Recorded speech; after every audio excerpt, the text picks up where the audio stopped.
Hello. We're starting early. These guys, yeah, they're starting early. I guess they grouped up.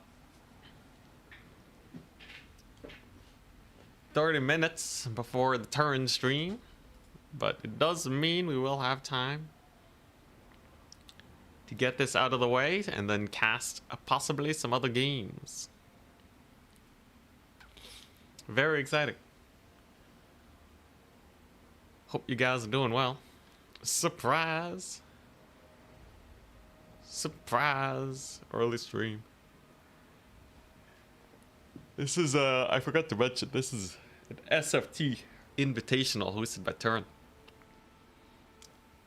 Where these guys, including me, are going to be playing a single faction for the whole tournament.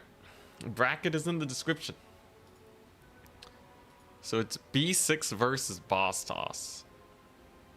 And then me versus the winner. If we get to top 4, we will likely have to beat Charix's Wood Elves. Yeah. Unless Charix loses to Tzeentch, Cathay, maybe Attack Speed and Jorya's High Elves beat him. In which case, I think we beat Attack Speed and Jorya's High Elves. If Charix wins with Wood Elves, is screwed though. I think that's the only hope. Either that or Lord Shaftesbury's Lizardmen just hard carries, but yeah, I think it's one player for each faction. 6, 8, 10, 16 plus 8. So that's 24 factions and players. 24 players. I have a bye round, which is why we get to cast. Much excitement. I am not warmed up. If we get knocked out early, whatever. If we get to top 8, Turin will be casting our game. Most likely, I see myself facing Maximilianaire's Vampire Counts or Space Pope's Demons of Chaos. Depending on how good he is against Vampire Counts. But preferably we face Maximilianaire's Vampire Counts because Slaanesh has a good matchup there. But yeah, Charix's Wood Elves is just terrifying. Unless he doesn't know how to play it, but I'm pretty sure he does. At this point, the knowledge in RTK must have percolated. They gotta know how to counter Slaanesh at this point. Surely they do. Hey, Scion, what's up? Oh boy. Of course, we're gonna have to win the winner. We're gonna have to win. We're gonna beat the winner of Norsca versus Skaven.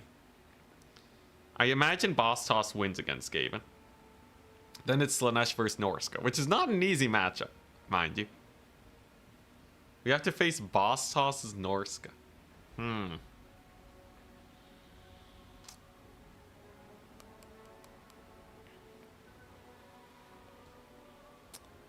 that's kind of sus. Was this you banned Slaanesh matchup? What about a banned Slaanesh matchup? What do you mean? The 3 factions that I got to ban actually was Wood Elves, Bretonnia, and Ogres. I didn't want to face them at the start. That thankfully shoved Charix aside. But yeah, having to face Boss, possibly today, we might have to face Boss Toss, Charix. Or wait, no, yeah, we'd have to face Boss Toss, Maximilianaire, Charix, and Danican to win the tournament. Quite possibly. Then again, Danican does not like Dark Elves into Slaanesh nowadays. Maximilianaire doesn't like facing Slaanesh. Boss Toss is Norsca though, he could cook. I could see him cooking real hard here. Oh, that's how you counter Slaanesh, just ban him up. Hey, Bromidus. Hello. That's a tough lineup. Yeah, but the factions are locked in. I think the hardest matches today will be my first two. No, my first and third. Boss Toss is Norsca, Charix is Wood Elves. I think those will be the hardest. I would much rather Skaven win here. B6, just whipping out something insane. The Norscan Ice Wolf Chariots will thankfully not be too good versus Slaanesh. We can rampage them. Not a big deal. Skin Wolves. If I can just route them, we'll be okay. Marauder Horseman spam. We got that mobility. We'll wreck them. Anyways, they're just getting started. I'll be back in a second. Oh, I'll be back in a second. I gotta get food. How many rounds is this? I gotta win 4. I gotta win 4. If I win 4, that's 18 wins with Slaanesh in a row, by the way. Would be pretty hype. Alright.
Alright. We back. Still sick. Not that sick. But very mildly sick. May Nurgle's strength empower me. Forgot this started at 2? Yeah. Though some players are playing early.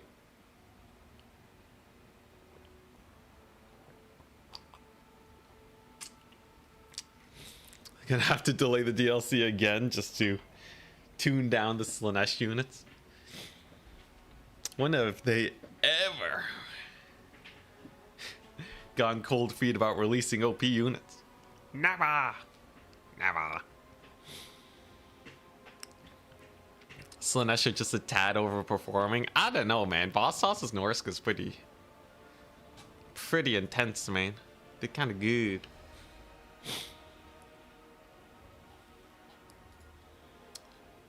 So 2 matches have already finished in the bracket. Iceman versus Maverick Sloth. And Lord Zulu. Is that Leech Lord?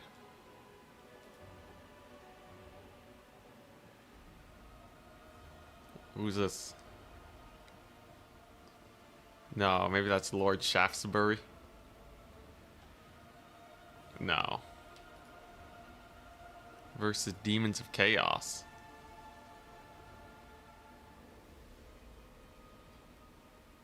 Chaos Swords versus Demons of Chaos. Oh, okay, so that's Lemur's Bane versus Space Pope.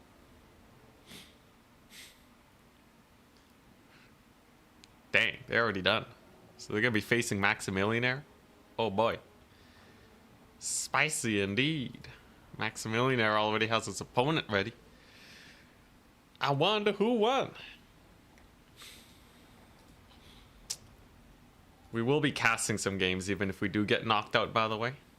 Metagames cast.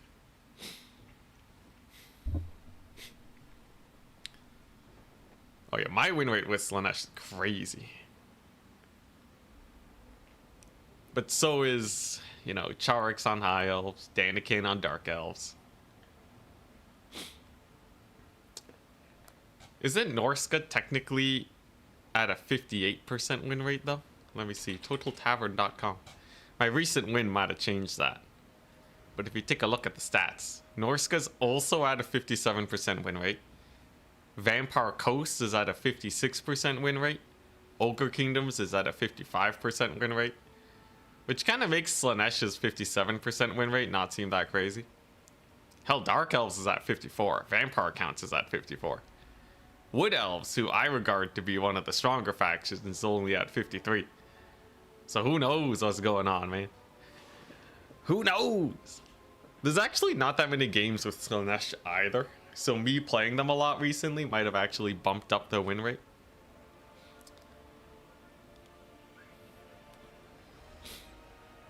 Let the sweat flow. But yeah, if Slaanesh is OP, at least Vampire Coast and Norsca is OP, and I don't think Vampire Coast is OP. I don't know if Norsca is OP either, honestly. It might be boosted by the Ice Wolf chariots, I don't know. What we got? What is this build? Storm Vermin. Guy brought Storm Vermin. Storm Vermin? What insanity is this? Alright. B6 be cooking. Oh, he be cooking hard, man.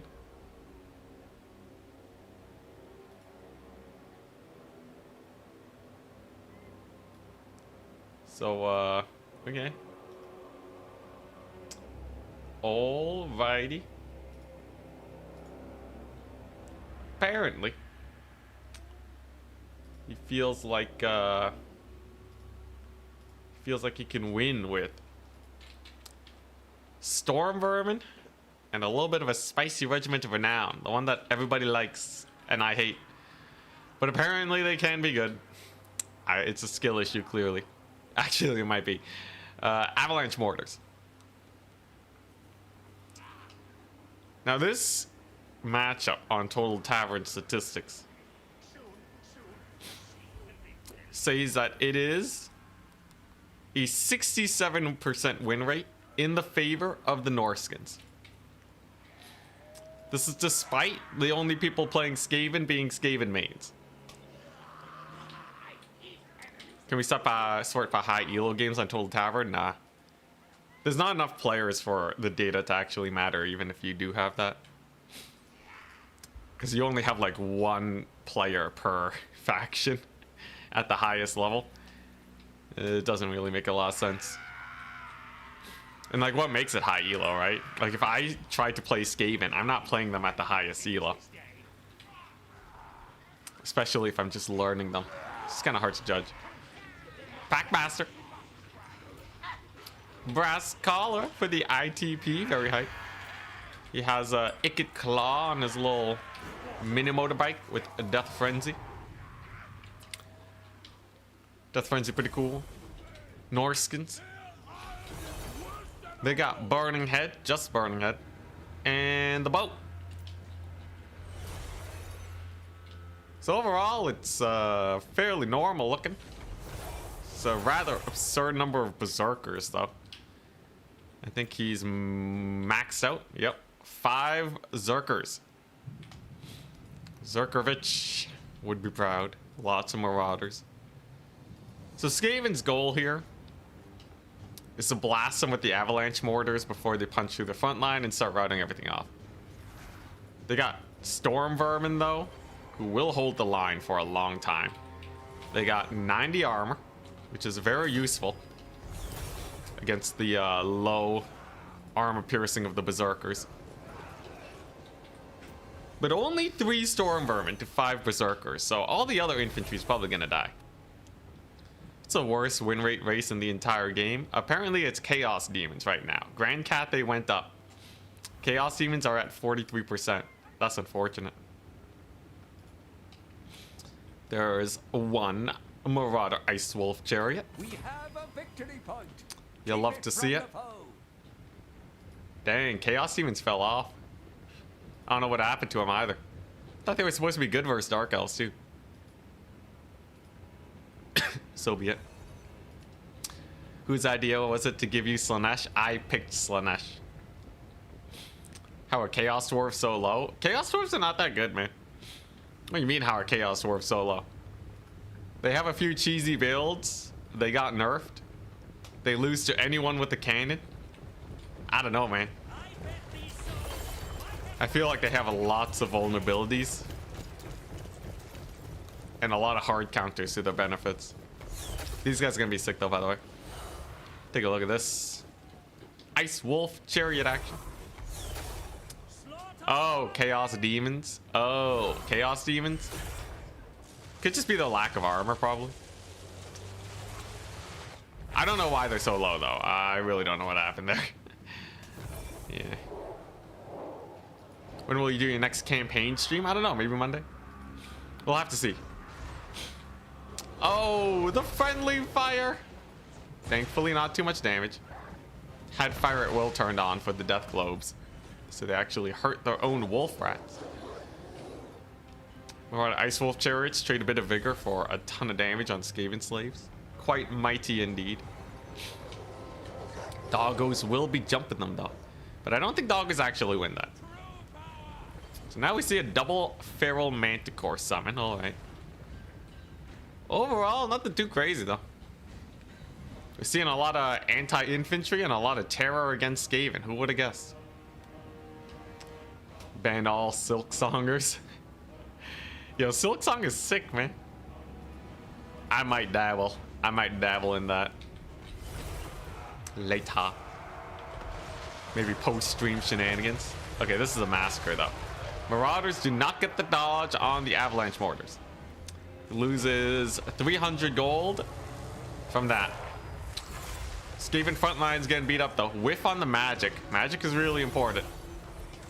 That's, you know, hundreds of gold worth of value that you throw away. And it could potentially lead to him getting run over here if he's not careful. Triad's got hit by Burning Head too, which is a huge W for the Norscan magic. That genuinely puts him in a nice position. Although a Mega Flensing Ruin did just drop. Gonna be hitting everything but this Feral Manticore. Gonna be hitting, oh, is that not Flensing? It was Death Frenzy. I forgot, he took Death Frenzy instead of Flensing. Gotta love the buff spells. Yeah, look at that sick Death Frenzy. Oh my god. Imagine bringing Death Frenzy instead of Flensing. Dude, I thought he was gonna live for a second. And then my boy took a buff spell. These guys are completely unharmed. They're doing 1 million damage. Rat Ogres. If it doubled the Rat Ogre damage, it gave them 150 gold for that Death Frenzy. Garbage. Absolute hot garbage. One Manticore does go down though, which is nice with the Skaven. The center line is actually holding pretty well too, with the Avalanche Mortars still alive. It's quite nice, but these Ice Wolf Chariots just can't be stopped, can they? What a terror in the night. Speaking of terror, Leadership Bomb on the Storm Vermin with the Burning Head. They don't have ITP. So all it takes is for them to get to 14 leadership and they will immediately terror out. Not a very pretty position at all. As now we also have the Packmaster routing. And this is looking like a pretty bad situation for the Skaven, doesn't it? Classic Norsca high win rate. Look at this guy playing the highest win rate faction in the game. I can't believe him. Joking, of course. We're playing the second highest win rate faction in the game. Ice Wolf Chariots, oh, maybe they finally go down to the dogs. No, the dogs get massacred. Bro, these Ice Wolf Chariots, man. High-speed chariots are bonkers. Look at that speed. Base speed of 95. Fastest chariot in the game, almost. Slaanesh chariots are technically a little faster, but they take so much more damage. Anyways, the Valley's now going heavily in the favor of the Norskins, as the Skaven just weren't really able to keep up pace. Not only did they whiff on a lot of their spells, it's just a rough matchup for Skaven overall, so even if they had been nailing them, it would only be even, which is generally still favored for Norsca. Beautiful burning heads too from Boss Toss to kill off the Triads. Getting through their physical resist is brutal. I don't think I've seen the mortars hit one shot. No, they hit the Berserkers. They got the Berserkers. It's a good unit, I swear. I hate avalanche mortars. I've seen them do well before though. They're not completely useless. Death Frenzy though? Death Frenzy's garbage. Death Frenzy's the hottest garbage I've ever seen, man. I don't know. I'm hard judging B6 for taking it. You know, respect for trying it out. But this was definitely not the game for it. There it is. There's the Death Frenzy. Let's take a look at that Valley game. They went from 330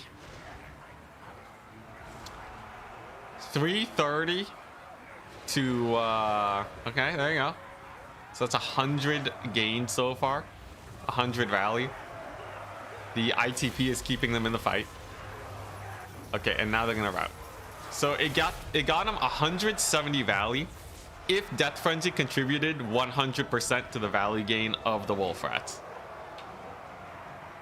Which is still not that worth. Like, I think even if you give it if you give it half, it's only okay. Not the worst though. That ITP might have actually saved them. But unfortunately for B6, he is now out. The war on buff spells continues. I have to hammer it home, otherwise he is never gonna buff him. Right? And I need the data. I need that data, man. Oh, brutality though. So they'll go, yeah, Storm Vermin did not cook. That's very unfortunate. They did not cook. Berserkers annihilated. This one though, oh, look at that. Murdered by the avalanche mortars. That's about it though. Flensing would have been bonkers there, man. Flensing would have hard carried. So for the record, when Ikiclaw runs Flensing, he gets between 2,000 and 3,000 value. So he would have needed at least 1,000 value off of the Death Frenzy there. I don't think he made it. Anyways, this is a bad matchup though. So maybe he's just trying out crazy things because you kind of have to whip out some shenanigans to win matchups like this. All right. That means we're up against boss off. It's Barstartion time. Here we go. Slaanesh time. Now, if we lose, it's going to be very unceremonious. But I can enjoy the rest of my day, I guess. Watch on Turin stream. It'll be great. Okay, so it's Norsca. We can play on Edge of the Darkwood. Bane. Creeping Swamp. Alright. Some buff spells are amazing, but some are just absolute garbage. There's few that are, I would say, amazing tier. I don't think there's a single buff spell that's actually in the meta right now, right? There's some that people have tried using and enjoy using. I know Harmonic Convergence is sometimes used. The debuff Plague of Rust is definitely nice. It's not meta though. Most people run Searing Doom, despite Plague of Rust being awesome. What else? No one really uses Mantle of Gorok. Everyone uses Traderkin. Pain's Impenetrable Pelt. Some people use Flesh to Stone for a bit, but it was kind of just a fad. Okay, greenskins use buff spells. I'm telling you right now, if they had access... Actually, they do have access to Lore of Death. You know what? Maybe you're onto something. They don't exclusively run Spirit Leech, right? So that means that something like Fists of Gork or Here We Go. Here We Go is actually pretty nice. 40 melee attack for 40 seconds is kind of good. But anyways.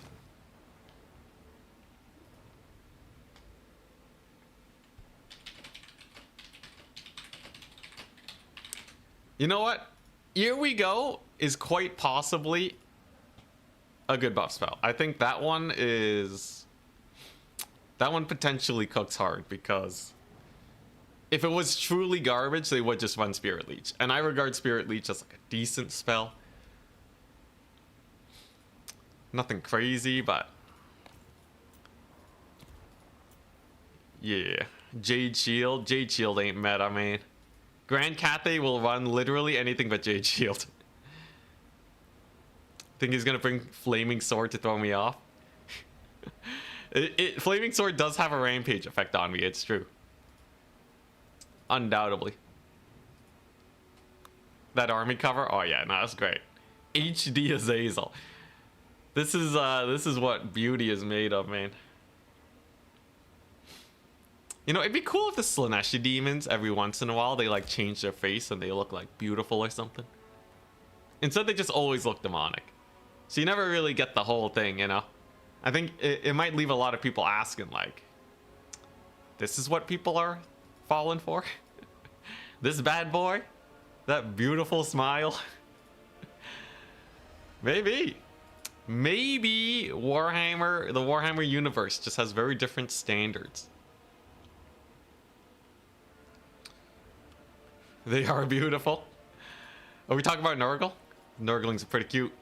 I think 10 out of 10 people agree that Nurglings are pretty cute. Let's see, if we're going up against Norsca. If we're going up against Norsca, what do I want?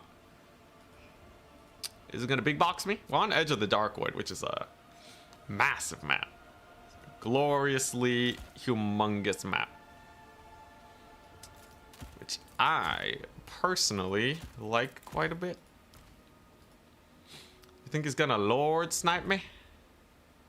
Think he's gonna bring a little bit of Lord snapping action? I doubt it. Oh, what is he gonna bring? Huh. You think it's gonna be Wolfric? Throg, maybe? Throg Daddy? He's just gonna Melkoths me, maybe? Melkoth's quite good. Is he gonna go Mass Fimir on a map this big? He picked one of the biggest maps ever, which I feel like is not to his advantage, but let's not get overconfident here. Slow and insidious, as they say. He's gonna have a lot of chariots, that's for sure. The guy likes chariots. He could have a lot of infantry, so I need a little bit of anti-infantry. But then what? What can Norsca bring that'll really cause me a lot of fear here on such a ginormous map? What could he possibly bring? Trying not to get overconfident. Okay, I feel like this is pretty solid. This as a reserve composition. I think we're probably fine. Probably fine. Hubrisity. Yo, okay, he might have like some crazy tech that I'm just not ready for. In my mind, though, this is a hard one for Norsca. If he just crushes me with skin wolves, though, he's just better. Trolls, good old troll spam, maybe.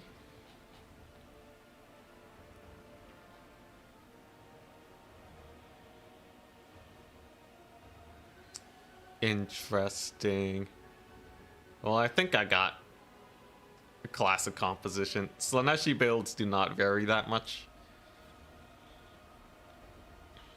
It's all about what happens in game.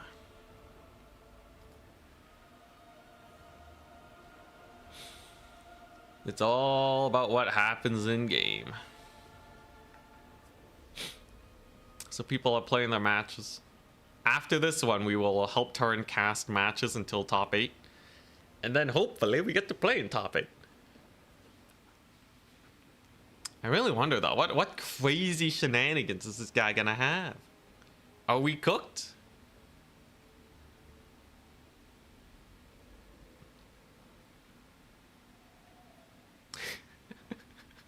Holy crap, the kid.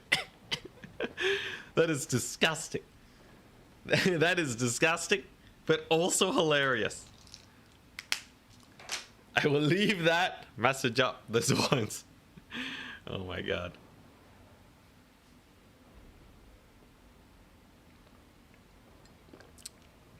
Does Ikeclaw have a nuke in multiplayer? Nope. Although technically his motorbike blows up in a nuclear explosion when he dies, but that's about it. What does helping Turin cast matches look like? Oh no, it's because there's so many matches that need to be played and cast. Any match that he's not casting will be casting. That's the gist of it. Let's not throw. It's a best of one, guys. It's a best of one. It would be pretty sad if we threw this.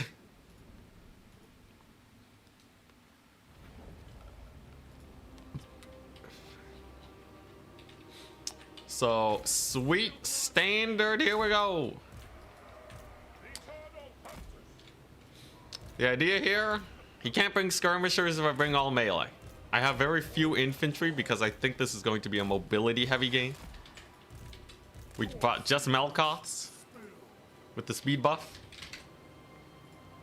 Lower passive is plus 10% speed, turn speed, charge speed.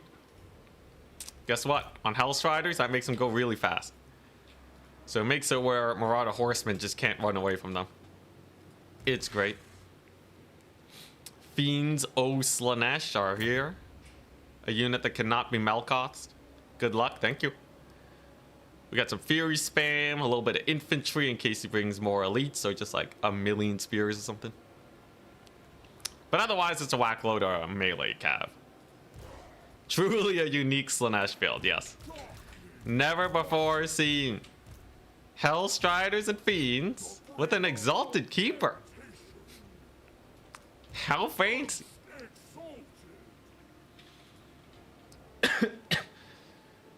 Hellstriders, Shadowcaster, Fiends, yeah. Okay, nice. So he does have a Marauder Horseman. And he does have a Shadows Caster. No passive though, so running will be harder for him. This is an easy double cap in the early game. He starts with 5 mobility units. That is 5 mobility units that I will hopefully be able to catch. Can't afford to take Seekers because he'll just Melkoths them. He'll just Melkoths them. And we don't like that very much. Although we could take them into the forest and have them cook maybe. I need him to get overconfident and overextend with the skirmishers. Preferably. Sophimir. Guys taking Sophimir, alright. Wait, but what are you planning? So yeah, you may have a capture point. Is that all you have? I can, you know, I think I do actually want to take Seekers. Just keep them away from the Melkoths caster, right? Come on, my dude. You want to overextend. Trust in the process. You really want to overextend here. Fall to temptation. There he goes. So you can see, we're going to pull away. Get him away from his fools here. There's the Melkoths cast. So there's the slow. Will it be enough though? I want that charge speed. Activate. Looking pretty good. I don't know if it's going to be enough though. Fiends are coming in. Get a little bit of a charge on them Marauders. A little bit of damage there. In the end, he does escape, but not unscathed. We did take a little bit of damage ourselves. But overall, I'm not suffering too much, right? That Marauder Horseman damage is pretty rough for him. Ah, crap, I don't have any cavalry to ward these guys off. Whoopsie daisies. Whoop. Pretty sketchy engagements overall. Having Marauder Horsemen here will help though. We have a big ol' view of the battlefield here. And yeah, he does have to disengage with his little wolfies. I do have that double cap too. Though he is going for it, right? He is going for that big ol' fight there, ain't he? We could probably rout off these marauders at least. I believe. Is he gonna actually fight this? That would be rather crazy. He goes for it. Okay, Mad Lad plays. He gets a sick boat off. But are we gonna kill off all of his stuff? Time will tell. Time will tell. How does this fight go? Them chariots are a menace, aren't they? Absolutely. Okay, we get the rampage on them. I should be able to kill off one of them. And then, of course, I have a million Forsaken here to hopefully ward off his fools. Value trading wise, though, it was not the prettiest. So we did lose a lot of cavalry there, right? Hellstriders are injured. Lord is hurting. It ain't the end of the world, because in the end, I'm still fighting with my infantry. But them chariots, man, they're crazy strong. They're cooking so hard. I see how it is. Pretty sketch, if I do say so myself. Some Seekers have arrived, though. One chariot does die. Okay. Feasting on Fear, looking pretty good. The Fiends. Fiends are cooking them up pretty hard. We can probably kill off them. Okay. And we have Furies here harassing his Marauder Horsemen. So overall, maybe not too bad. Especially because we have our Seekers coming on in. They'll be perfect for this situation. The Forsaken, of course, are doing great. There you go. Yeah, get him, Seekers. We caught off a lot of his mobility too, and yeah, those Ice Wolves are just getting bloody massacred. I have a lot of reserve cavalry here, and all this infantry power is really helping out my mobility fight.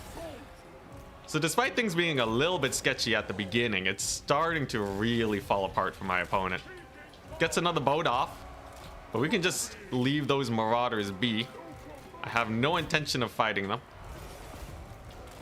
And we rout these guys off. We rampage them to get them killed. Get a free doggo pick while we're at it. And it seems like the Fiends are just kind of crushing it. Yeah, there's that fascination. They didn't... Oh, they're rampaging to something else. Okay. Interesting. In the end, though, yeah, he just can't really get enough spells on my dudes, right? He may have Malkoths, but not enough. I just gotta play proper keep away from his actual core strength here, and I think we're goodies. That being his Fimir Berserker Blob. It's a good massacre over here on the far side. He casts Malkoths on the Furies, I think, which does not help him very much. And he has but a few Norscan Warhounds here, which I do not really worry about. We're gonna Malkoth them just so that they rout off a little bit faster. But otherwise, they're not really a big issue at all. Then I can summon more Slaaneshi cavalry, so they just get deleted off the face of the planet. How marvelous. Could probably kill off them chariots too. The chariots are actually really spooky, but with them dying now, it's looking pretty bad for him. Especially since my lord is at full HP. He's stuck summoning in just skirmishers at this point, which is where life gets really good for us. If he's only summoning in skirmishers and I summon in melee cavalry, he should be pretty screwed. Especially because I have more nets, right? Remember, we have 1,000,000 nets here. There's Wulfric. He wants it. And now we're going to make it too late for him to be saved. Because here comes the hammer. We use our Fiends here sacrificially to stall his horsemen. And then we surround him with our most elite of cavalry to just slam dunk his face into the ground. He's a dead man. He's a dead man. Wulfric's gone, just like that. Absolutely punished. Slaanesh is one of the most punishing factions to go up against, because they have all their army abilities just ready to bully you into submission. And in the end, I think just the map was a little too big for him. The map was a little bit too big. You can see how crazy it is though, right? Like, it was pretty even, right? Until it just absolutely was not even, because Slaanesh has an amazing late game. One of the most disgusting late games in the entire game. If we can just kill this guy now, that'd be great. It's a single Marauder Ice Wolf chariot. Well, let's not take a dumb fight. There goes his lord though. I do have a double cap still on him. And it's just a little pocket of Marauders without their lord. Easy peasy lemon squeezy. Couple skin wolves over here. Let's not throw, right? Let's not throw the game or anything, but I think we just had slightly better positioning on our infantry here. Double cap will be fine. You only need melee as Slaanesh, by the way. Never get jebaited into thinking you need anything more than just pure melee. Oh, I see you've chosen death. Goodbye, skin wolves. You don't get to charge no more, do you? Oh, Marauder Horsemen? We're power tripping again. Marauder Horsemen. Why don't you come over here? Say hello to your Slaaneshi friends. Goodbye, skin wolves. You served well. That's some elite cavalry right there. Yeah, there go the Marauder Horsemen too. Lord is doing fine versus the Fimir. We charge these guys in the back. Although Fimir are actually holding surprisingly well. But there's no Wulfric, so there's no way my Lord actually dies here, right? Ain't no way, especially if we give them the Vigor boosts. Perfect Vigor. There we go. And then all the Marauders are dead. A rear charge bound into those Fimir. These were just Fimir warriors. I'm surprised at how well they did against my Lord, despite fairly bad circumstances. But yeah, he's down to just a Marauder Berserker left. It's over. GG. Unending glory is yours. And just like that, we secure victory. I think the biggest win here was me positioning my Forsaken to fight his mobility and not engaging his Berserkers until way later. We just kind of pulled him apart. Him having horsemen did not help him at all because, of course, Slaanesh. Yeah. So GG. All right. That's one win. I'll take one win.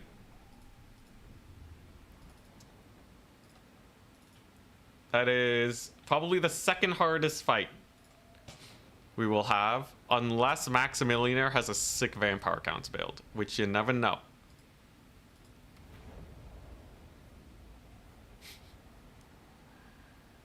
Let's see your score reporting.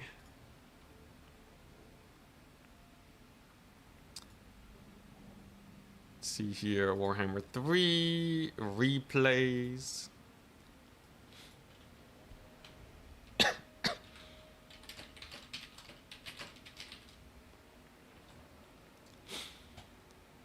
And now we can start casting some games.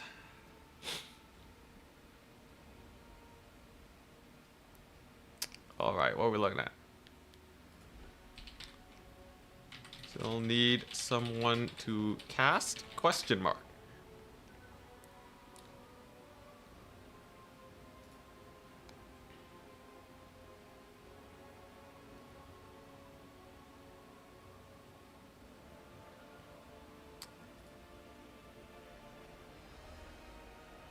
Oh, it looks like Turin's already doing that. Let me know if you need someone to cast. That was disgusting. Oh, yeah. Oh, hey, Maximilianer, what's up? How goes? How goes? Yeah, it turns out when you can't control your units, life is hard. So all I need to do as Slaanesh to win is to have an even fight that gives me my army abilities. And then it's super Slaanesh one-sided madness. It's disgusting.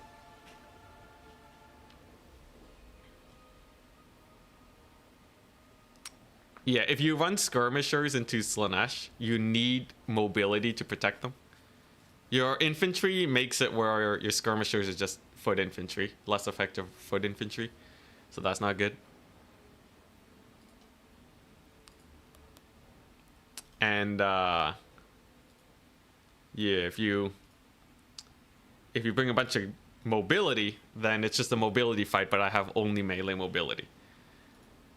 And some Forsaken for good measure, but generally max mobility. I'm really hoping the Chowie end me so I don't have to face the Slaaneshi horde. Yo, I'd love to face Chaos Dwarves again. It's a matchup that I need to look into a little. The build never fails. Yo, Fiends are actually so good. So they're 95 speed. They're technically slower than Hellstriders, but they can really catch up. I don't know if the charge animation is actually faster than the Hellstriders, but it seemed like they were outpacing them for a second. The Smoke and Mirrors buff, by the way, is sick. I love it.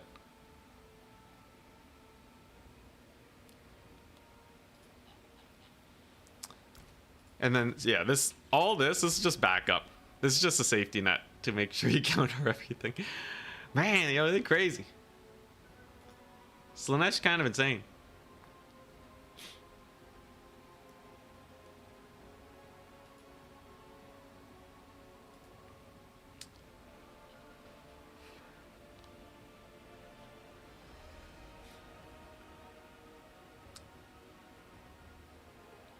Okay, I think most people are playing and they'll send replays for me to cast. How are Chaos Dwarves supposed to play versus Vampire accounts? Chaos Dwarves are pretty straightforward, I think. I think you just have like... What was it? Ah, crap, I think I forget. Do I have it saved? I think I saved it. Because I knew I wasn't going to remember. I don't play Chaos Dwarves enough. Chowie versus Vampire accounts. Yeah, they want to do this. This was the build? Okay.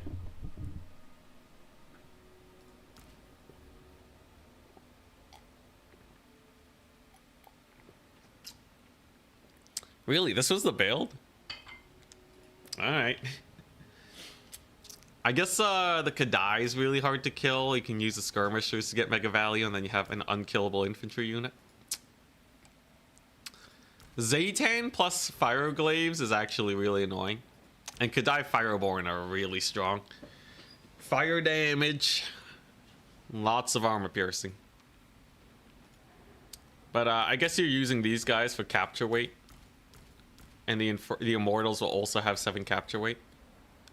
You give the Vampire counts very few targets. And I think it's high enough DPS where they can't just stuff you up. Stuffing up strats have been nerfed a couple times recently too, so. What's bad about it? The Kadai. I don't know if the Kadai actually cooks here, but I think it literally doesn't die, so. You can probably just leave it in combat. And you can't send a dragon on it because you have your skirmishers, right? So just big monster plus skirmishers. And then some elite infantry that can actually stand their ground. It's basically all you need. I think the Kadai are really high DPS, so they probably clear points fast enough to army wipe the counts. Fireborn are actually really good. They got buffed a little while back. Oh yeah, something like this.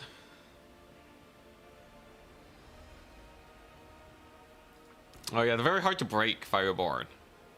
Yeah, you have to get them below 25% HP. So you can't shock damage them to death.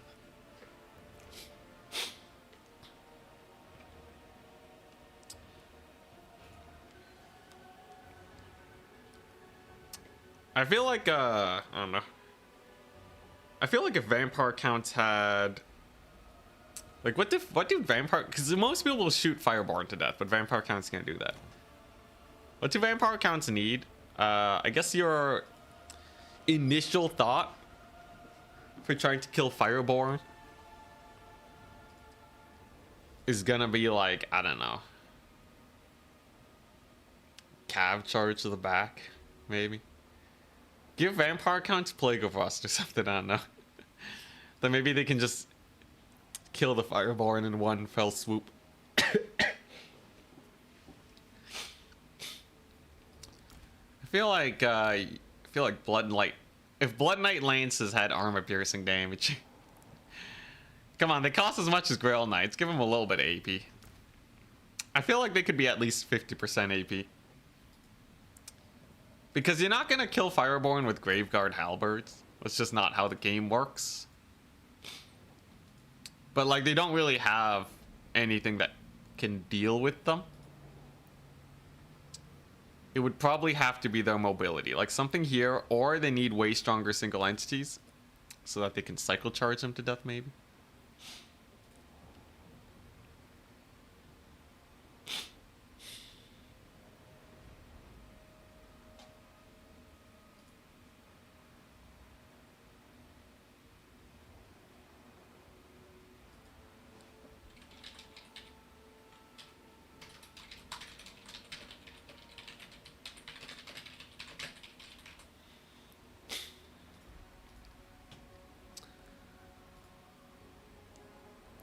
Jump them with the Vargeist, summon zombies on them, so the Fireborn Waster attacks into zombies while you reset the charge bonus on your Vargeist, and then watch as they all die. I don't know if you realize, but Vargeists are not exactly Fireborn killers. They they won't heal.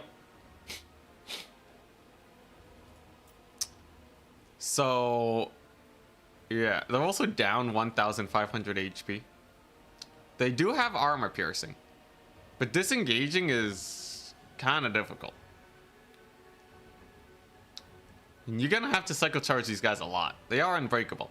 And when your Vargeist start crumbling, they won't be healing back. And the Fireborn will still be unbreakable. That's generally how it goes. Plus, you gotta deal with this guy. You gotta deal with the flying Lamassu just chilling in the skies. Or even worse, a Kadai Destroyer. Or the Hobgoblins. The Hobgoblins are the worst, because if you really pile on in with as many single entities as you can, or flyers, the Hobgoblins will just wreck your life. Fire damage, fire weakness. And yeah, low entity count means Buna can't hurt them. Low entity count, high HP. So you can't do that either. If Fireborn had 25 entities, then they would be way worse. Honestly, I feel like CA should just make spell casting be better versus like 16 entity units. Like, why is it that units with 16 entities just happen to have magic resist? I don't know.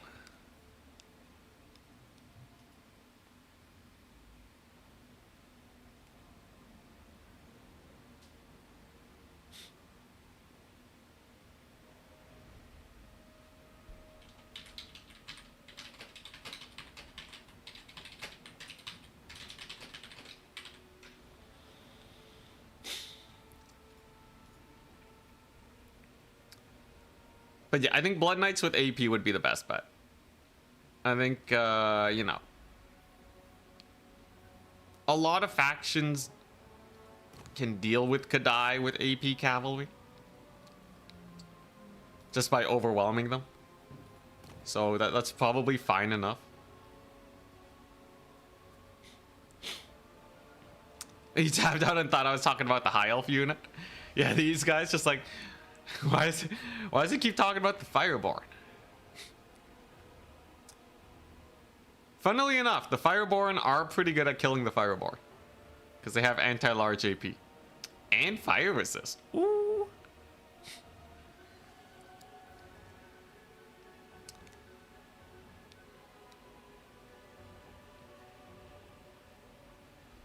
Would javelins be good into Slaanesh? No, they would die to the light cav.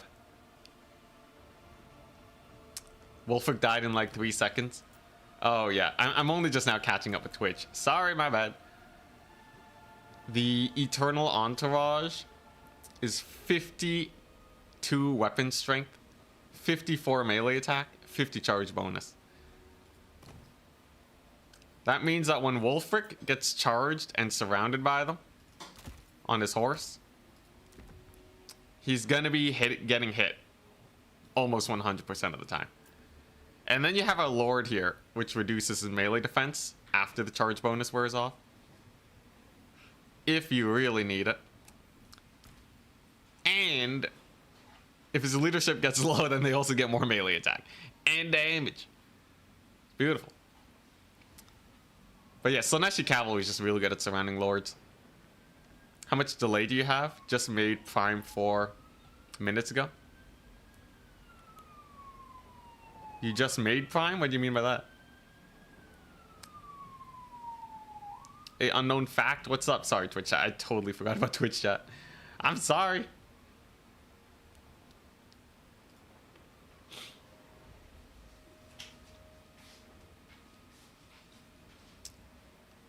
All right.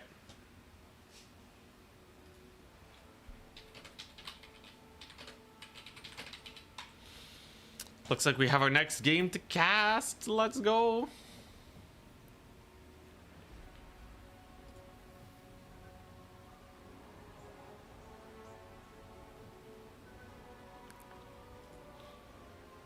We will be casting Alexander Nuts and Danakan. That one's always very fun to see. That you drop in and say you're rooting for me? Ah, hell yeah. I think you typed it as routing though.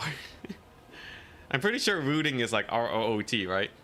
Unless I'm completely wrong. I'm usually wrong about these things, but hopefully we win.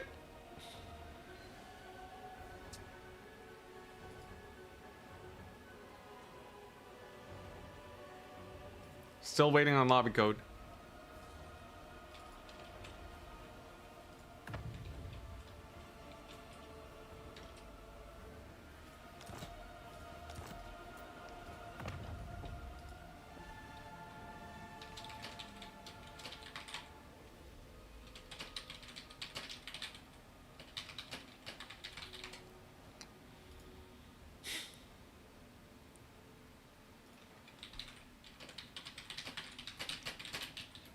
All right. What's this? Oh, geez. Dwarves versus Dark Elves. Yo, I really want to see how Danakan plays this matchup. Because I kind of want to play Dwarves versus Dark Elves. And I feel like Dwarves could beat Dark Elves. I think with the right Malachi build, you can actually dumpster them. Like, I think you take Malachi and some Bugmans. Like a cannon. And I think Dark Elves are screwed, man. I think they're so screwed. Imagine Danakan loses here.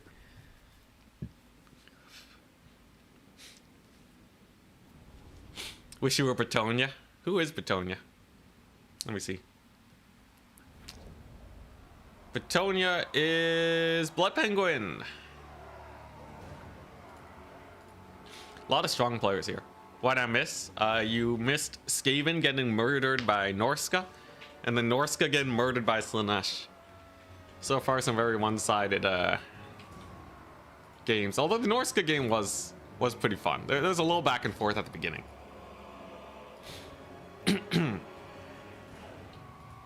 Anyways, what we're seeing here is a Dwarf Warrior stack. A Goblin Hewer? Bro. Sorry, I'm still sick. He's gonna flashbang Goblin Hewer. Okay. So flashbang is a 60% speed debuff.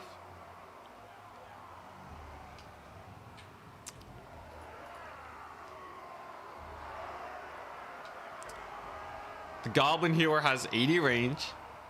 He doesn't have Malachi. Resisting the Malachi meta, I see.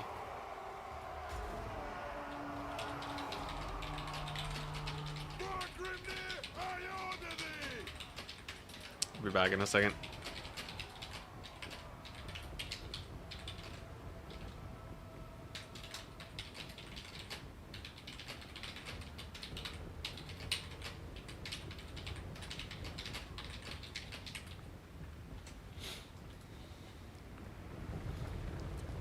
All right.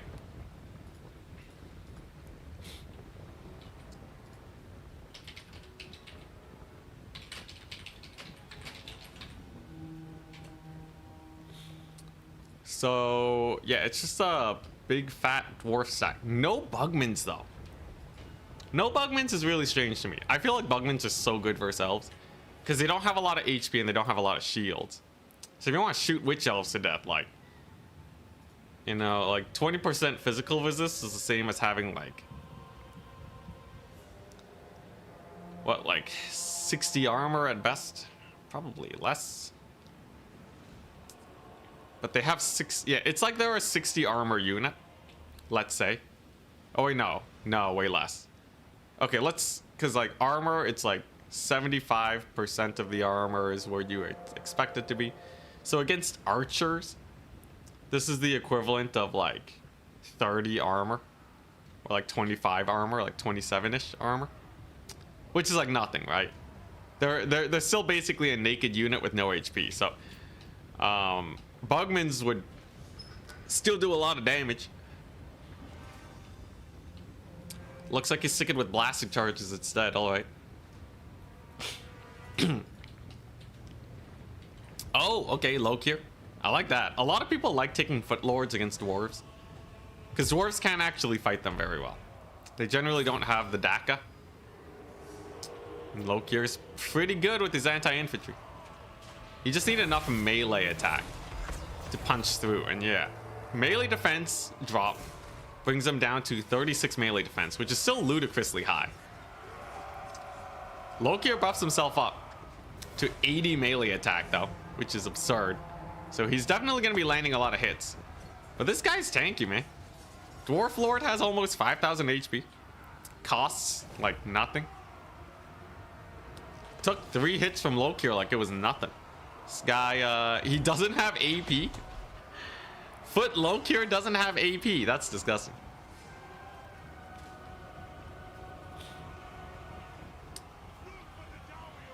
Interesting. Oh crap, there's a Medusa? Alright. Daniken going for that mild kite. Dwarves going for that Holden power. They don't want a shooting match. They just want to just weather the storm. And as you can see, the Medusa shots don't actually kill the Dwarf Warriors. These guys are chonkers. Dwarf Lord's still alive. Lokir is actually slightly injured. But now they start losing entities. Surprisingly enough, only 15 though. Medusa is taking its time working down these Dwarf Warriors. It's gone about 200 gold value now. Closer to 400. Oh, actually a lot more. I think some shots have been hitting stuff in the back. And with the route, that's not too bad. Medusa's expensive though. At 1300, he's gonna need to kill 3 of these Dwarf Warrior units to pay for itself. No flanking shots is a little rough, but the damage is still decent. But ammunition's already down by a quarter. If the other Dark Elf units don't hard carry enough, it could be sus. But this is why I'm really surprised we didn't see Bugmans. So look at this. Now there's Shades here. I'm telling you, 1 Bugmans to shoot back at the Shades and you could play defensive. You just need 1 Bugmans. They outtrade Shades like crazy. They have shields, regeneration, more HP, and more range too. This is a real weathering the storm. It's a personally very sketchy playstyle in my head. You can make it work though, right? Obviously you're gonna be a punching bag. Some players are more comfortable with being a punching bag than I am. I like playing really aggressive. But this playstyle really tests your opponent's ability to get DPS off. And Daniken's not playing that aggressively right now. But he doesn't need to. He controls 1 of the capture points. So that means Tickets is only just now being surpassed by Daniken. And he's confident that he can retake capture points if he needs to. With so many Witch Elves, all he has to do is walk forwards. Blade Storm gets dropped. Was that a good Blade Storm? Let me see. 400 value on this Dark Sorceress. Not the worst. I don't think I've seen her using a lot of other magic. Lokir is the Wolfric of Dark Elves, a duelist that can't kill targets. Yeah. He just gets a better mount, indeed. Hey, nice. That's a good frostbite. It's full armor piercing. So it actually got like 200 value on a really cheap spell. That's nice. Though, geez Louise. Blasting charges abound. This is why he doesn't want to fight right away. One volley of blasting charges is brutal to go up against. This other Ironbreaker, they're getting shot up, but if they get the blasting charges off, these Witch Elves are dead. He cannot afford to have his Witch Elves get deleted here. Oh my gosh, all right. Very close. Very, very close, but the blasting charges do not go off. Retargeting onto the Dark Riders. Range units, though, have a hard time shooting. So they don't actually shoot at the Dark Riders. And that means that these Ironbreakers are now shut down. Most of their value is going to come from blasting charges. So the fact that they're in melee now is really bad. Both Shades are now able to shoot at their heart's content. Supreme Sorceress of Dark is just chilling. Not a fear. Not even a little bit of fear on her. And the Goblin Heroes, are they doing anything? A mighty 800 value. You know what? Not too bad. Blasting charges going off on the Harpies too. He can collapsing blasting charge free up here. So these guys just freed up these miners, who are going to free up these Ironbreakers, who are going to free up these Dwarf Warriors who defend the Goblin Heroes. And then he gets a ton of value. Yeah, you see that? Witch Elves are gone, man. They can't fight Ironbreakers. They're too chonky. Despite having anti-infantry, they are mostly non-armor piercing damage, and these guys have 125. So they resist like 80% of that non-AP damage. Pretty spicy. Slayers come in though, and they're now up against Witch Elves, which is not the best matchup for them, but they'll probably do decently up until that passive triggers. Oof. Pretty rough, but value trading is still okay for the Dwarves. I just kind of worry about, as the battle goes on, this will probably go really elf favored because their passive is up. They're gonna be able to run off units. The Shades are still alive, right? I would expect the Dark Elves to really start ramping up because Dwarves don't have a lot of tools here that can actually get them more value, whereas Dark Elves is just loaded with them, right? Shades for days. It's brutal. Ironbreakers do not hold. Personally, I really do feel like we should have seen at least one Bugmans. Gyrocopters are risky. If they do not get harassed by Harpies, though, they can also be a solution here for the Dwarves. The Dwarves might also just have not expected this. Sometimes players will just go full rush. And not to say that Bugmans is not, they don't have their own risks, because Daniken did have a full rush build. So he could have just full rushed and killed the Bugmans too. You know, he can change up his playstyle. And that's one of the reasons why this matchup's a little bit sketchy for the Dwarves. Ironbreakers did not pay for themselves. Goblin Hero did though. Surprise, surprise. Did not expect that. Engineer did okay, but none of them were really doing amazing. Ironbreakers actually really did not a lot. No crossbows. Dang, that's crazy. This would be good against a pure rush build though. Daniken's composition, however. Interesting. Shade dual weapons. Okay. Yeah, so Daniken wasn't ready to do a full rush outside of the very beginning of the game. But most of his reserves were to deal with an army like this. So potentially, if you just start summoning in a bunch of range units, this is the only melee force he's going to have for the whole battle. But you can't always win the build RNG. Sometimes you just don't have the right build for the job. It seems like our poor dwarf player did not. Oh, the Goblin Hero is killing the Medusa. I see. And then she lived. Rip. Ripperoo!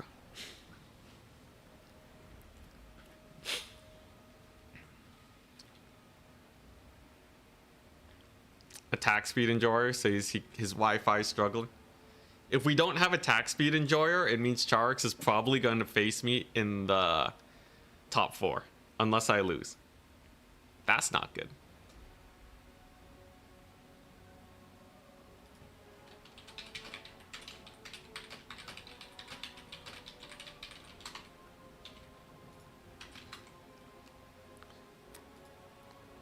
Dang.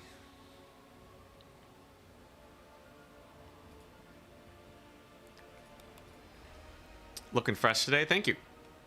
I've recovered from my sickness enough to clean myself up a bit. Oh man, yo, getting sick though sucks. At least it was pretty mild this time. Usually getting sick will put me out for like at least a week. I did not have a single day where I was completely bedridden. Huzzah. Mr. Start, what's this tournament about? It's a single faction tournament where all 24 factions are being played by a different top tier player. They're all being piloted by someone. Turin invited a bunch of peeps. I was one that was invited, and he gave me the pick of the land except for a couple factions that were already selected. And I chose Slaanesh because I love him. So yeah, that's what we're doing now. The bracket is in the description, and you can see exactly how the standings are. We are in the top 8 already, having beaten Boss Toss's Norsca. You were just sick yourself? Ah, yeah. The summer sickness? It's still summer, right? Found a way to have 45 plus speed on Slaanesh units, no army ability. If it uses magic, it's not worth it. Melkoth's is better, man. Okay, what's your strat though? What's your strat? I wanna hear it. None of the spells give speed. Oh, is it with an Allure S? Locust of Swiftness? Ah, hell yeah. Yo, you mad lad. Taking Locust of Swiftness? Nah, that's where it's at. If skirmishers ever get too hard to catch, Locust of Swiftness on this lady. That's some absurd speed. That's some crazy speed. And then you can army ability too if you really want to. How long does it last? 26 seconds. Ooh, okay. Charge mode is 40%. Aloras is pretty expensive though. I would only ever run this if my opponent's way faster. As it stands, Slaanesh doesn't need a 45% speed bonus, but this is pretty jokes. If this lady ever gets cheap enough, maybe. Does a Herald of Slaanesh have anything good? Locus of Grace. Portal Glyph. So what, you take Smoke and Mirrors and then Locus of Swiftness? Does this guy have anything? Not much. Cultist? I don't think so. You can get some pretty absurd speed going though. Interesting. Yo, I kind of like that. The Allura sucks though. She's 1,100 gold for 4,000 HP. You get 1 HP per gold spent. That's really bad. That is pretty garbage. You get 10 HP per gold spent on a unit of Forsaken, right? Oh wait, no. Oh yeah, you get 4. Yeah, you get 10 HP for Forsaken. That's a way better deal. I like the idea though. In a pinch, I could see it. Maybe you can get some hyper speed Furies going with the LRS. That could be pretty cool. Just dive bomb them in. But yeah, Slaanesh doesn't have a problem catching units though. Unfortunately. If they ever do, I will remember this though. That's hype.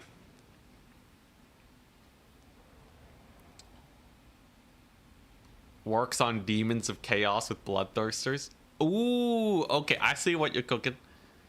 So you're telling me you turn Demons of Chaos into Slaanesh. Wait, you already have an Exalted Keeper of Secrets. you can already Melkoths. Dive Bomb Bloodthirster is pretty jokes though.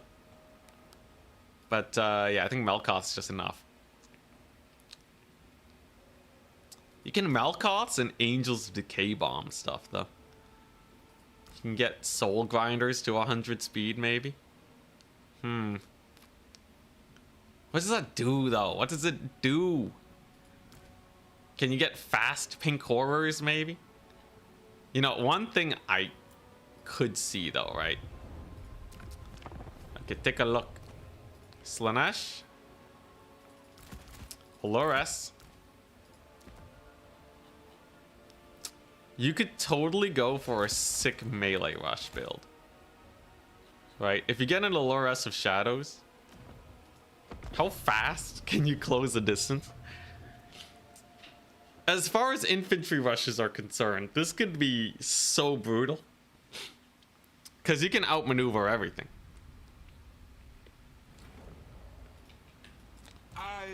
Okay, let me see this real quick. So how big is this effect? 55 meters. Okay, so you can hit 3 Forsaken with that. So if you're really worried, right, about getting shot up as you move closer, you do this. That's a speed boost. That's another speed boost.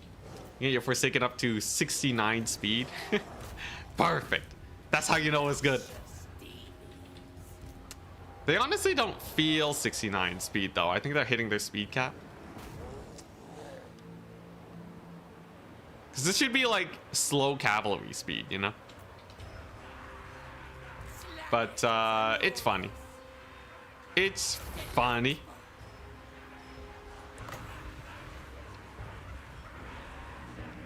Yeah, I kind of wonder if I how good is Occam's Mind Razor might actually be hype. Wait 1 second. Oh wait, no, Pendulum exists, but still. Occam's Mind Razor on Forsaken versus Horus Warriors.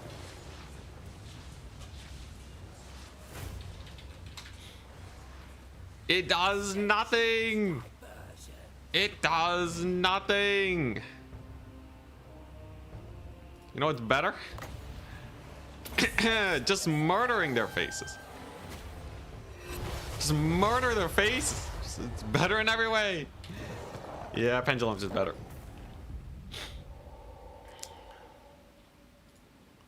Lobby code, please. We have another one. We're casting Scrambled Eggs. Scrambled Eggs special.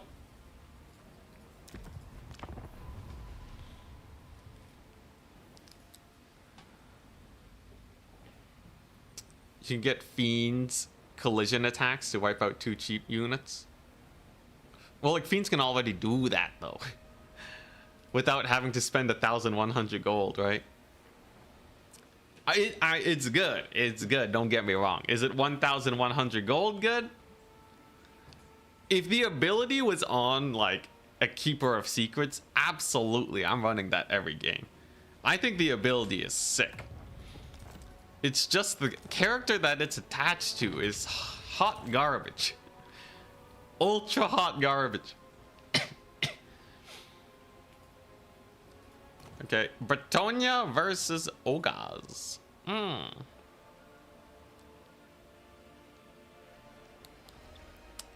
In theory, I forget.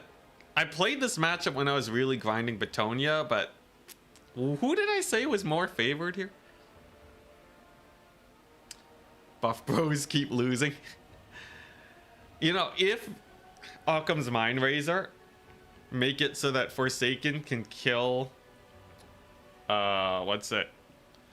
Those Wood Elf 900 gold infantry better than Pendulum, it's worth it.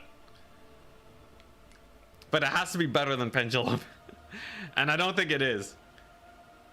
Although, I don't know, because you can't make the magic attacks argument because Pendulum is magic damage. You gotta bring it in a tournament as proof. They always say that. I love it when they say that. Not a single person has gone back to me after heading into the tournament lanes to try and show me proof. Here's the thing though, right? Like, I know what I need to be convinced, right? You give me that replay, I will change my mind.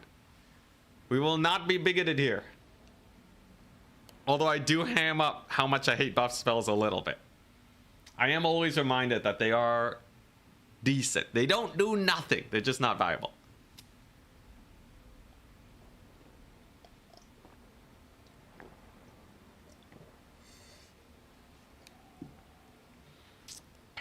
Against ogres, though, magic is pretty bad. So maybe do run buff spells here. You know, I would run Occam's Mind Razor against ogres if Purveyne of Slaanesh was not better. Then again, what if I want the Lore of Shadow speed boost?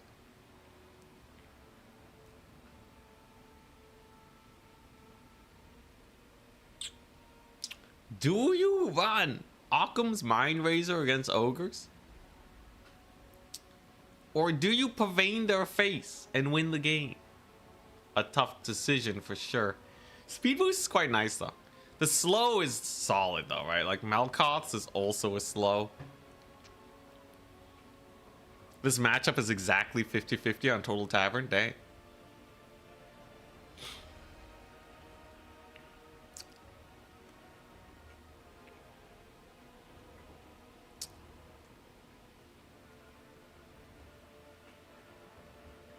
Yeah, you gotta have a live chat on.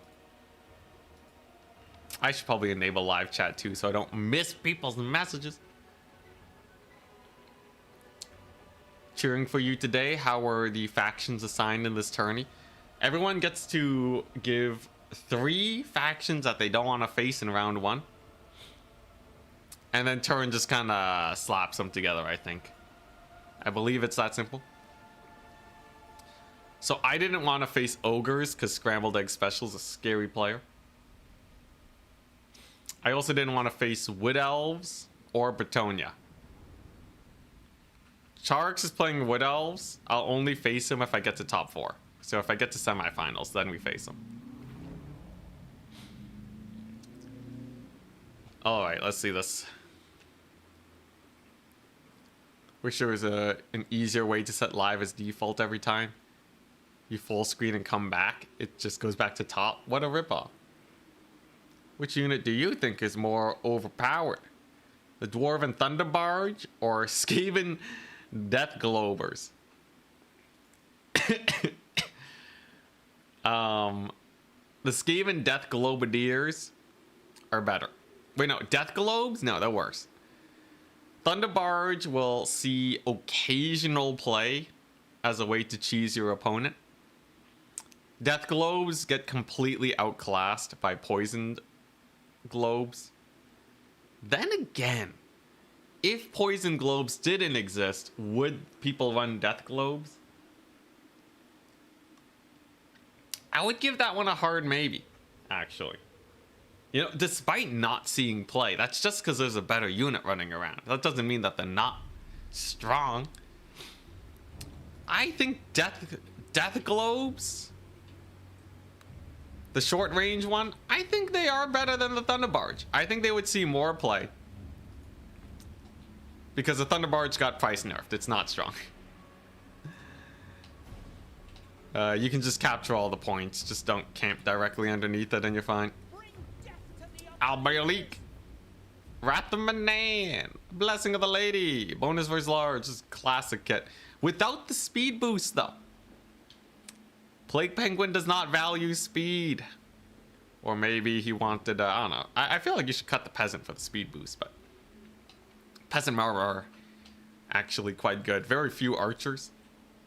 If you go too many archers, excuse me, lead belchers will get ya.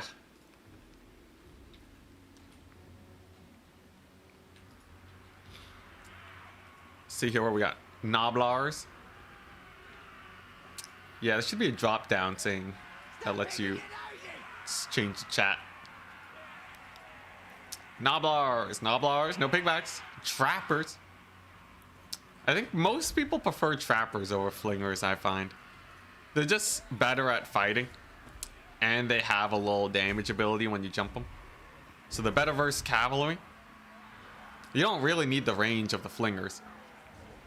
They are more expensive though, but overall, I think most people tend to go for these guys. A Beast Butcher with Flock of Doom. Hey, where are the buff spells? Where's my Flesh to Stone? Where's my Shield of Thorns? It's almost like CA buffing these didn't make a difference. Does Greasus have a buff spell? He has a debuff, mostly for the Rampage though. Yo, Greasus is gonna be pretty jokes. And a Thunder Tusk, right? I'm so used to people taking wide Ogre builds. Thunder Tusk is hype, but I think Alberic dumpsters it. We'll have to see. Okay, actually though, I love that the buff spells got buffed, but like nobody's using them. Woo! All right. They made a Shield of Thorns what, cheaper and deal more damage or something? I don't think they changed anything in here though, right? Did they change Pants and Penetrable Pelt? I think they made it 1 Winds of Magic cheaper. Maybe same with Curse of Honor here, I'm not sure. Anyways, nobody cares, nobody knows.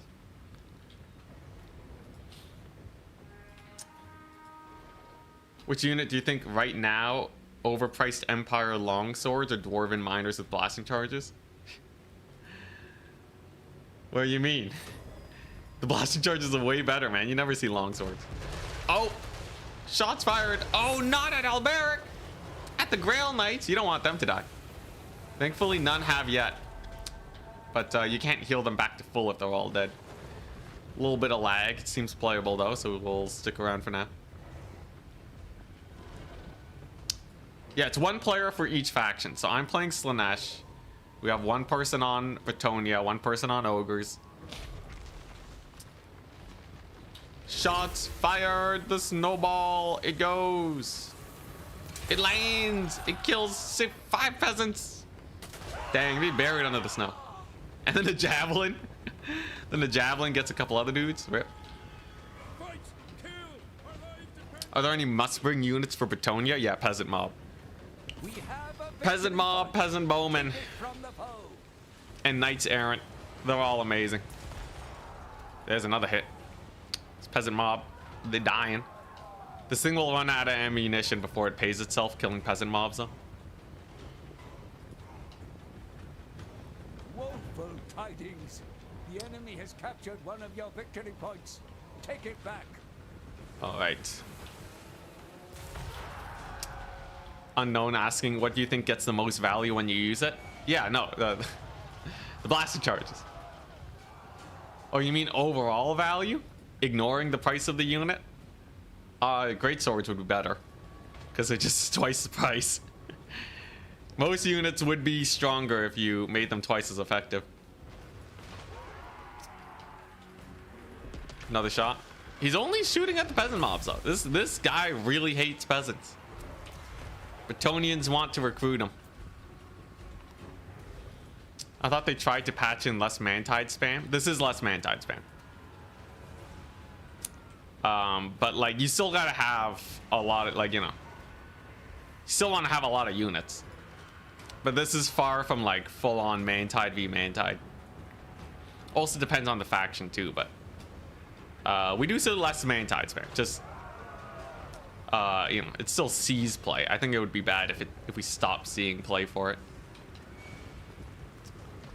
But like before, you would see literally like only the cheapest of the cheap everything. It was a little silly. All right, now what's going on here? These are mounted yeomen. Never mind. They got to run from the saber tusks. Had these been knights errant, they actually could have fought here.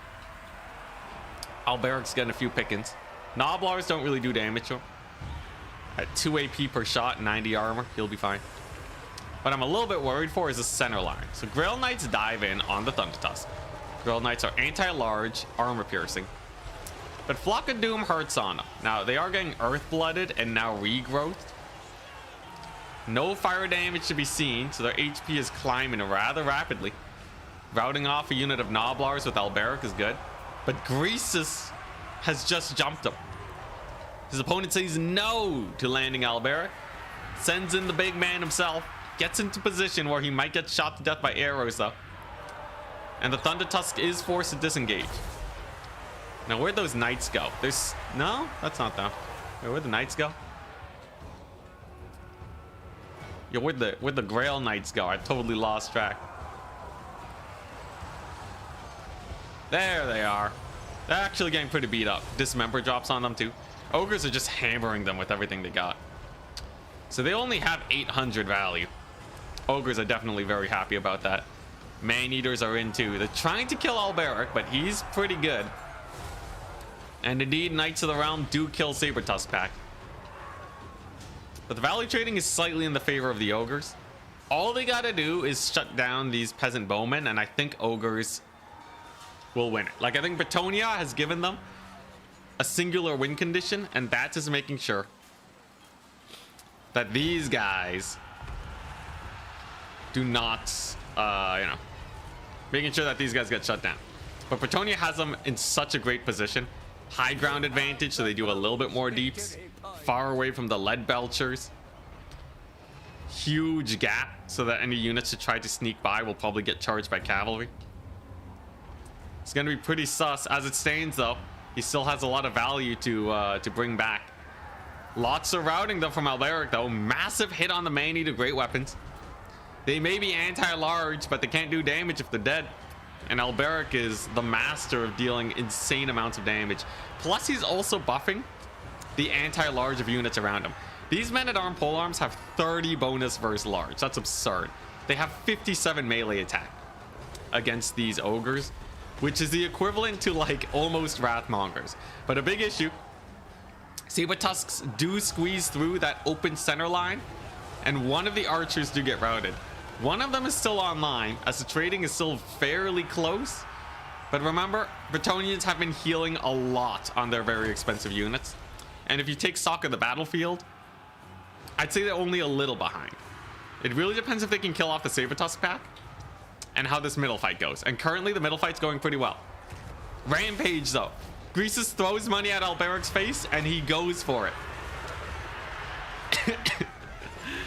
But, okay, that might have been a bad idea, though. Greasus, no, you got buffed, man. Here's the thing. Greasus still sucks in melee. CA made him better at fighting in melee. It's not good enough. Yeah, no, yeah, wow. Greasus has the ability to keep you in the fight with so many abilities. And when he finally does it, when everything goes well for your Greasy boy, when everything is perfect, he dies. 0 damage to Alberic. Thankfully, Man-Eater Great Weapons are slightly better, so they are able to surround him. And this may be the big play that the Ogres need on top of the Archer route to win. Archers have rallied, though, but they're not participating in the battle, and they're not generating value. However, Green Knight and Alberic survive at more than half HP. Thunder Tusk is nearly dead. Bretonnians realistically only have to kill off these Man-Eaters, and there's nothing left that can actually contest Alberic and the Green Knight. No, Greasus cannot contest.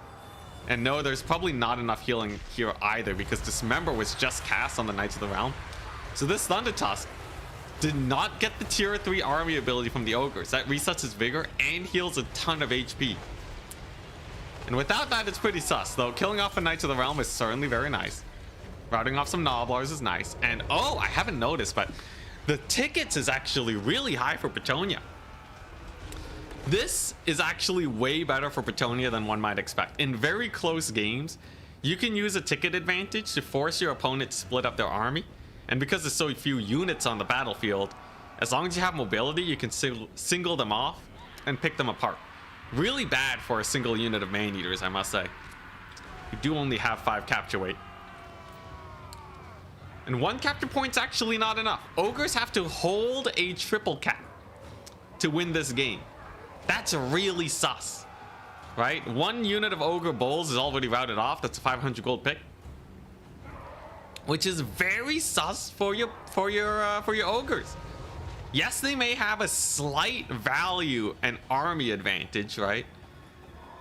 But how can they possibly hold 3 points with this? They only have 1 centerpiece. I guess they do have Crushers now, but they're taking a little bit of damage. Like, you put Crushers on 1 point, Man-Eaters on another point, and then what? Greasus on a point? Absolutely not.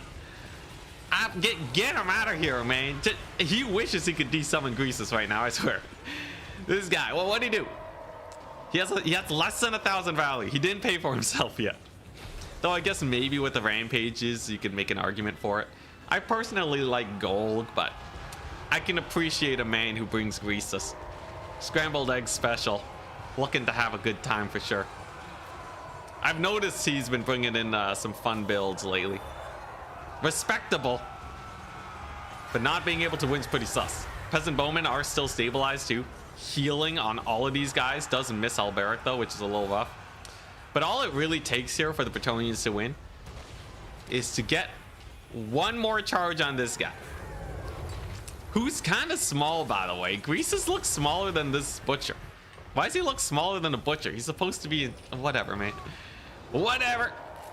Whatever. We leave it to CA. Maybe in 7 years, they'll change him just like they changed Throg to make Throg more lore accurate. You never know. 75 anti-large in theory is very strong. He only has 25. He didn't bring his Scepter of the Titans, I think. Because usually Greasus doesn't see melee, so... Yeah, no, man. Crushers are going down. Thundertusk moves in. He can't kill the Green Knight, though. Because Green Knight does still have ward save and a lot of HP. So despite not having a lot of armor, he's still a Chad. But it's looking a little sus, though, right? Look at this. So Ogres have pushed from this point onto the middle. So Bretonnians can't easily get here. They do have one mounted yeoman, but I don't even know if they beat the Saber Tusk pack. If Ogres can successfully win this fight, they may actually be able to win the game here. Because they just summoned in double Ogre Bulls to capture this point. And that could potentially swing the tide with the triple cap. Middle's still looking a little sus though. These are questing knights. Lots of armor piercing damage. Not very useful though. But the Thundertusk dies, turns into ice. Crushers get terror routed by Alberic. Greasus rampages again. What are you doing, Greasus? What are you doing? Oh my god, the ability. You know, if he didn't rampage, maybe his opponent might have misplayed. But his ability just got him killed. It even reduces the melee attack. It's almost like melee attack debuffs do nothing against charge bonus and anti-large. Oh my god. No. Scrambled eggs, no. Greasus threw money at his face and Alberic took the money and punched him into the ground. When ability available, I click. Technically, if Bretonnia is playing well, right, the ability's just an upside, but like, it doesn't do anything, man. It don't do nothing. Oh, that's so bad. That's so bad, man. Oh my god. That's pure garbage. That is some fat garbage right there. I guess it's fitting for Greasus. Thundertusk did well though. Lead Belchers did well. Noblar Trappers doing quite well themselves too. Honestly, this army, I feel like everything about this army was great except for one guy. And maybe the Crushers. They also kind of got beat up, but... Oh, dang, the Man-Eaters kind of got wrecked too. Alberic's anti-large really helping out that infantry. Which polearm was it? It was probably these guys that got 700 value that poked the Man-Eaters to death. Polearms are insane, man. Armor piercing, mega anti-large, ITP when this thing's nearby. Very nice. And very efficient use of magic, I must say. I think the healing was really good this game. Keeping those questing knights around, keeping Alberic around. Play Penguin did well. I guess this time bribery did not pay, yeah. Yeah, that melee attack does not do anything versus like dedicated counters. And it also doesn't last very long. It also don't last very long. Budget halberds. Yeah, honestly, that's all you need though. Just swarm them.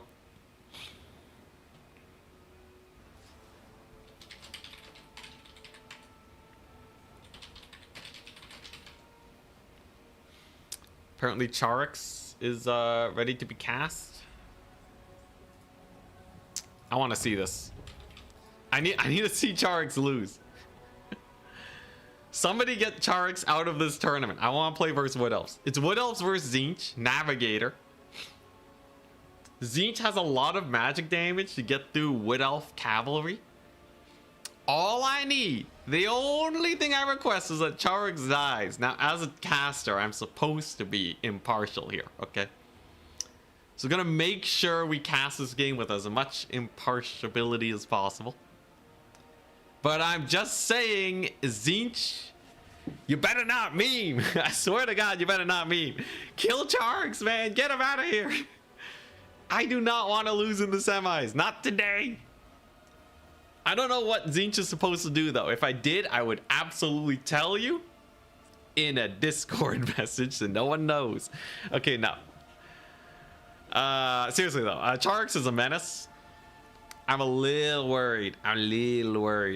About this. Navigator's a good player, though. But Charix is the beast at micro, man. He's a god. He don't need nobody's help. Okay, seriously, though. What does Tzeentch do? You're not going to bring Changebringers, right? Sisters of Twilight probably can't snipe your Lord, though. How would I play this matchup? Probably Cav Max, right? Probably just rush him down. I think if Navigator goes for an infantry heavy core, he's going to get kited. Tzeentch is a little susceptible to kite. They only have like mid-range guys because their soul grinders aren't super great. I would say Charix. There's a good chance Charix is one of the best players in the world right now. Absolutely. Charix is most definitely one of the best players in the world. The only other competitors is like Danican, maybe me. But his cavalry is definitely better than mine. I can feel it when we play against each other. I have to be playing at peak performance to keep up. And he can play at that level fairly consistently. Now, he is held back by the factions he plays usually. He says High Elves are good, but he's probably not on stream right now. So I can totally say that I think High Elves are bad and it's just Charix. Or no, I think High Elves are mid. In a good way. I think High Elves are solid middle of the road, right? Charix elevates them to they can beat everyone. I think if he played Slaanesh enough, I think we're all dead. I think we're doomed, man. It's over. Absolutely over. Oh, we got more Twitch questions?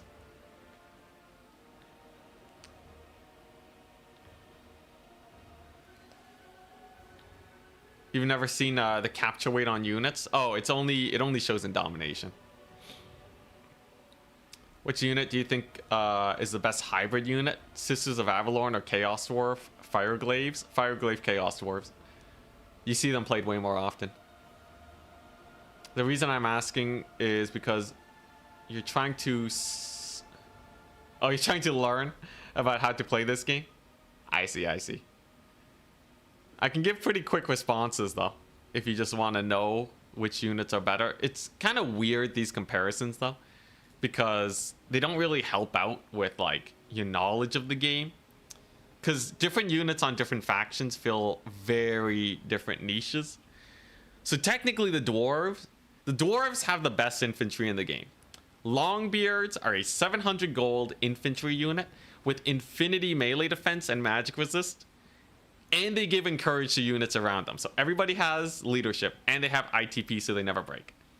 They're the best infantry unit in the game. Nobody uses them. You know why? Because the dwarves can't make use of that unit realistically. Most people are hard countering slow dwarf builds.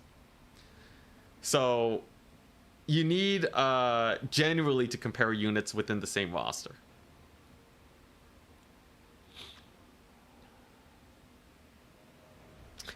You're just trying to have me talk a lot? Oh, don't worry. We have lots to talk about. Like buff spells. Again. But yeah. Saw your victory with the High Elves on YouTube. Very nice win. Thank you. Thank you, thank you. Happy to hear. That was a pretty fun tourney. Okay, Exalted Hero. Changeling! Let's go! Yo, I love some Changeling action. Except he's gonna lose! This guy's asking to get kited into oblivion. Dang it, Navigator, you were supposed to kill Charix. Charix is really good at beating stuff 'em up factions. He's a kite master, alright? And I think if you're just going to face the kite, you run into the skill ceiling pretty quickly, right? So like, stuff 'em up playstyles in my head, and on you know, we talked with Charix about this before on a podcast. They hit their skill ceiling pretty fast, right? There's a lot you can do to mitigate damage, but then you kind of peak. At a certain point, Danican, myself, and Charix, once you can get enough DPS out of your kite, you push past that point, and they just can't. Even if you're a really good player, you just can't really push past. Now here's the thing. If you bring the right build for the right job, you'll be fine. But I'm a little sussed out by this, okay? Zongors are decently fast. But this is playing exactly into Charix's hands. He loves kiting, which is why I always cap max against him. So, we'll see. Tzeentch's still the way to go. No, his ability got nerfed. Ain't too good anymore. And it looks like he wants to go for Glade Guard Hagbane kite. Malkoth's doesn't have the lore passive. And a bunch of Wildwood Rangers. Sisters of Twilight are hype. Sisters of Twilight are hype. Okay, so we're seeing double Sisters of Twilight. Arrows of Kurnos whiffs on the cultist. Only does 500 damage, so no HP damage. Sisters Arrows of Kurnos launches. Only gets a little smidge of damage. He's honestly fine.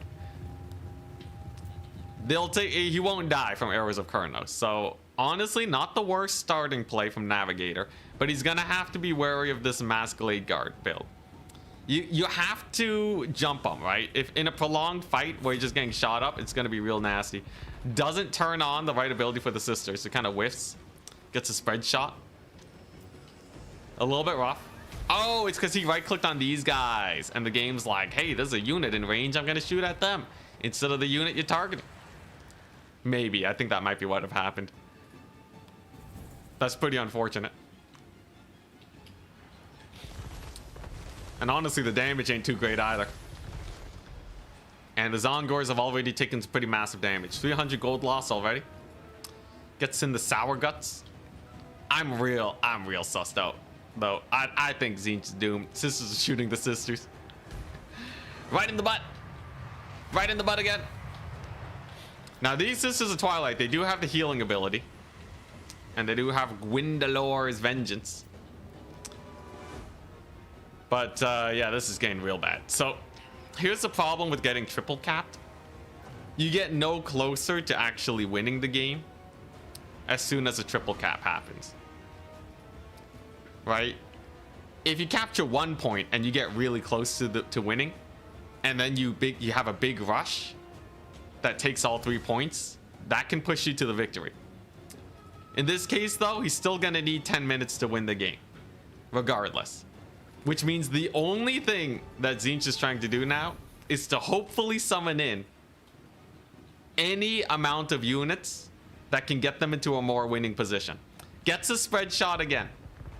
Does the Changeling? No, the Changeling has the option to switch shots. I think he's just not switching it. A little bit of a misplay on that front. Even getting his Furies peppered is not very nice.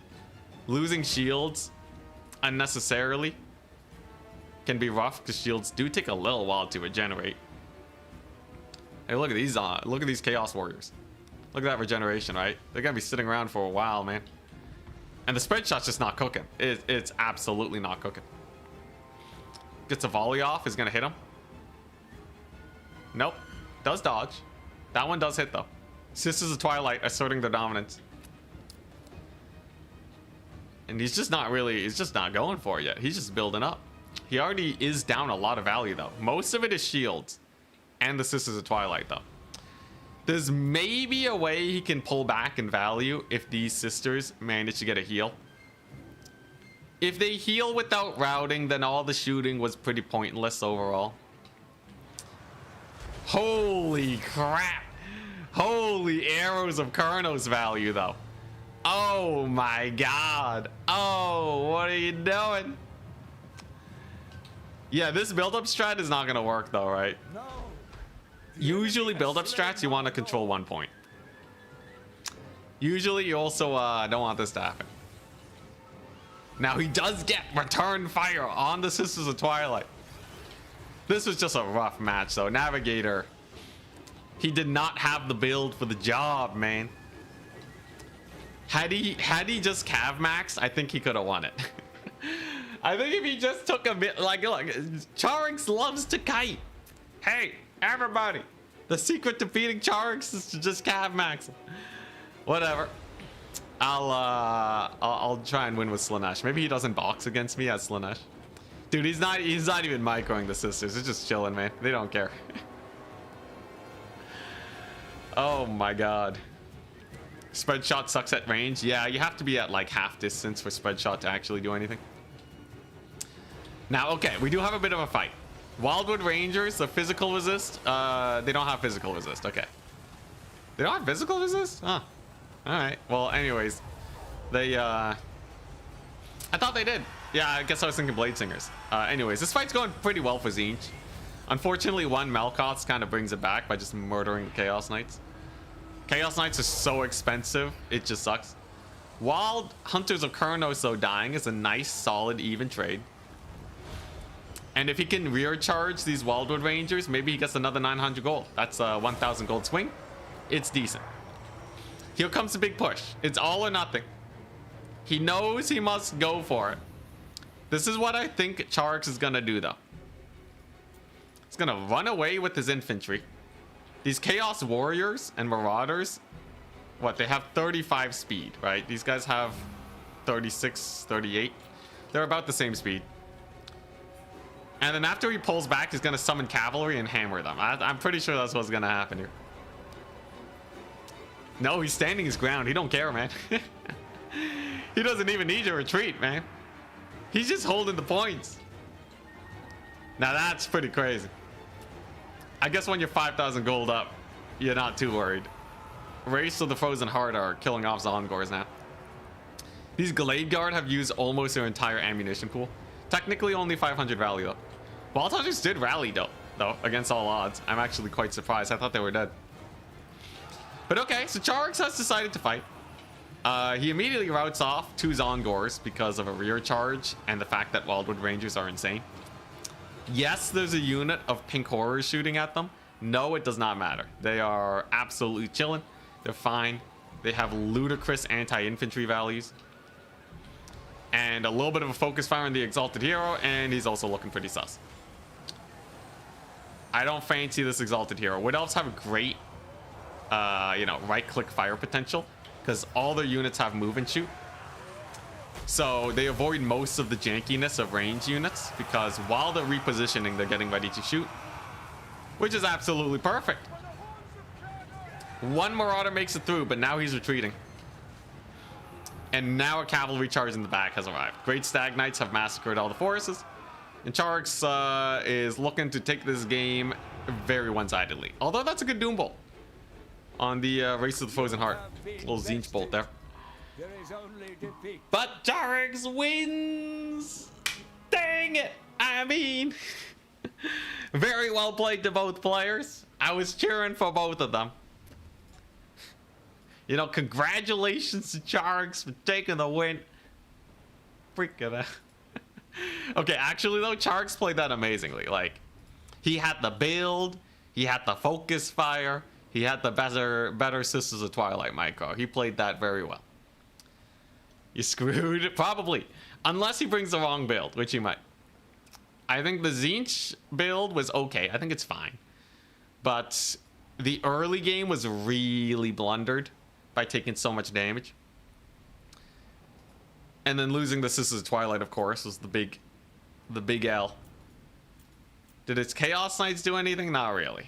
Took a forest fight that only went okay. But this is a near unapproachable army for Tzeentch. Tzeentch is not a really strong rush faction in general too, so it can be quite sus. The alternative is to spam blues and pinks. I've seen that versus Dark Elves, but Wood Elves will outrange you. You can use that to shove them off the point for a little bit though. But this build, you definitely have to rush. I'm really surprised though, because like this is in theory the build that you would want to rush into with this Tzeentch build. But I guess because you have the Sisters of Twilight and not a Rush Lord, it's a little worse. Interesting. Well, that's the Wood Elves for you. Charix is a menace.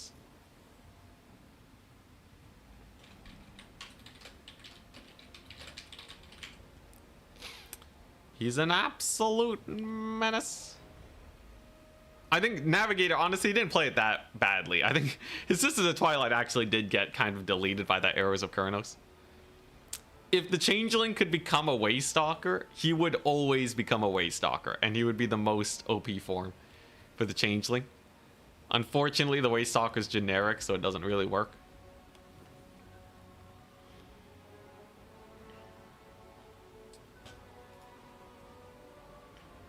But, yeah. And, like, I think his build just wasn't really there. So he was put in a rough position. Had he rushed Chargs, he would have died anyways. It would have looked bad regardless. Unless Chargs misplays and he catches, like, some archers out. But, like, what are the odds?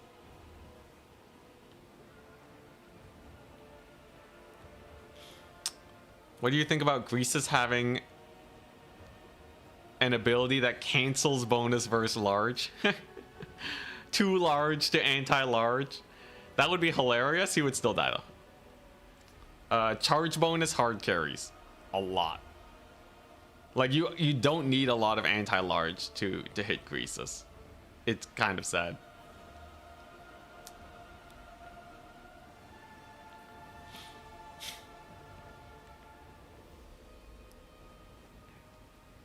What are the top 5 best factions for domination and why? Well, if you go to TotalTavern.com and go to the statistics, top factions currently are Norsca, best melee faction in the game right now.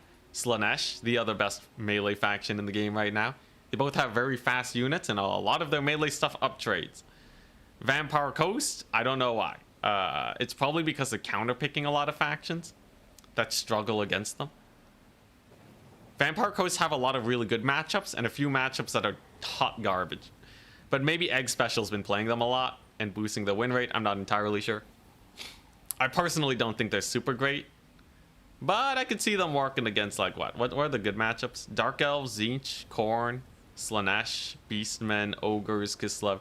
Yeah, seems like they do well against other shooty factions because they can play a stuff 'em up style. Dark Elves, Danikan's been showing the way. They have some really bad matchups against Slaanesh, Wood Elves, and Norsca, the other top factions, but they beat all the underdogs very well, mind you. 50% win rate against almost all the factions. I think 75% of the factions they do well against. Vampire Count's also another skew faction with a 92% win rate against Beastmen. Vampire Count's dumpster everybody. Until they hit some shooty boys like Tzeentch, Wood Elves, High Elves. Apparently Grand Cathy wrecks Vampire Counts. Interesting. This patch anyways. Where'd you check win rates? On TotalTavern.com/faction statistics.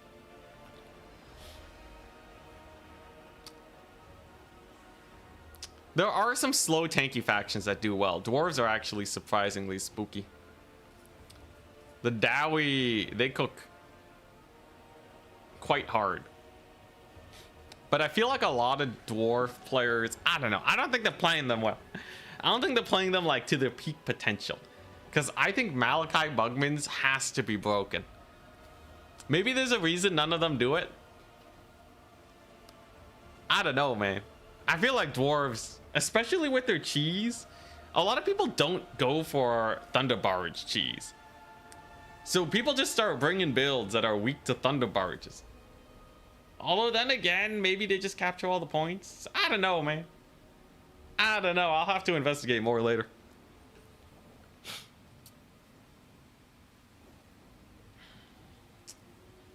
What are the must-bring units for Skaven? Always bring the Regiment of Renown Giselle.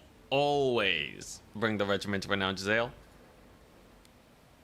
Everything else, and always bring Rat Ogres. I think those are the core essentials for Skaven. Obviously, you need a front line. And probably some skirmishers or slingers, whatever foots the bill. But Rat Ogres and Giselles, if you don't bring them, you're just gonna die to some basic stuff. Either you're gonna die to kite, or you're gonna die to mass, like cavalry.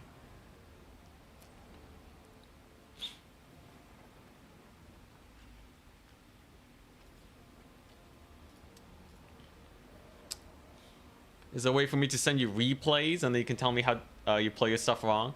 Yeah, go to my Discord. We have a channel for replays in the Replays for Anticity channel. Send it there. We will take a look on another day. I am a little busy doing a lot of other stuff, but if you want the chance of it being cast, that's where you go.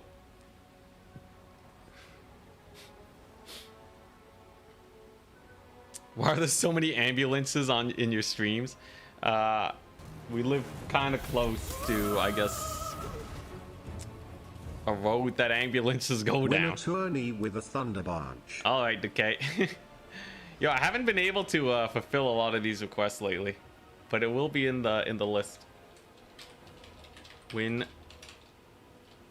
with thunder barge.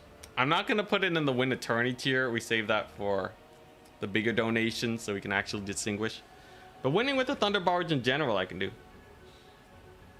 Actually winning a tourney with it is a lot sketchier, but not impossible depending on the matchup.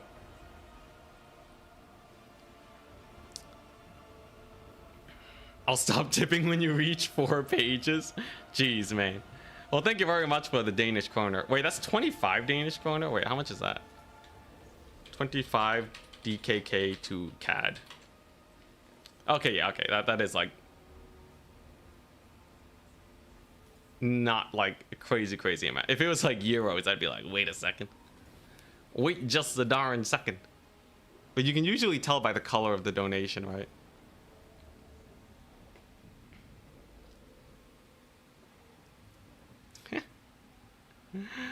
Too little for you to say thank you. I thought I just did. Did I? Did I not? I do really appreciate it. Thank you very much. I swear I gave. Maybe it's the chat delay. It might be the chat delay. Or maybe I'm misremembering. Maybe I'm full of myself now. Too much Slaanesh action. Ooh, do we have a game to cast? Not yet. Dang it.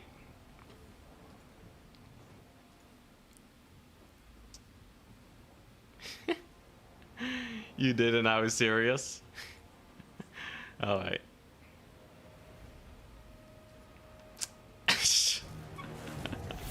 Bohemond Beast Slayer. Thank you so much for the Swiss francs. Don't win a tourney with a thunder barge. Thank you very much. Thank you, thank you. I remembered this time, I swear. Anyways, yeah, no, actually. Much appreciated. Swiss francs are hype, man.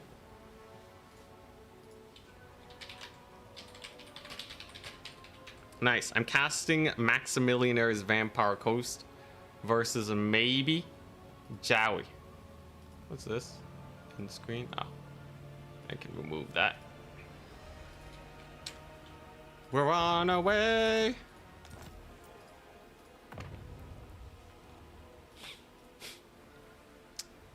I can not win a tourney with the with the Thunder Barge.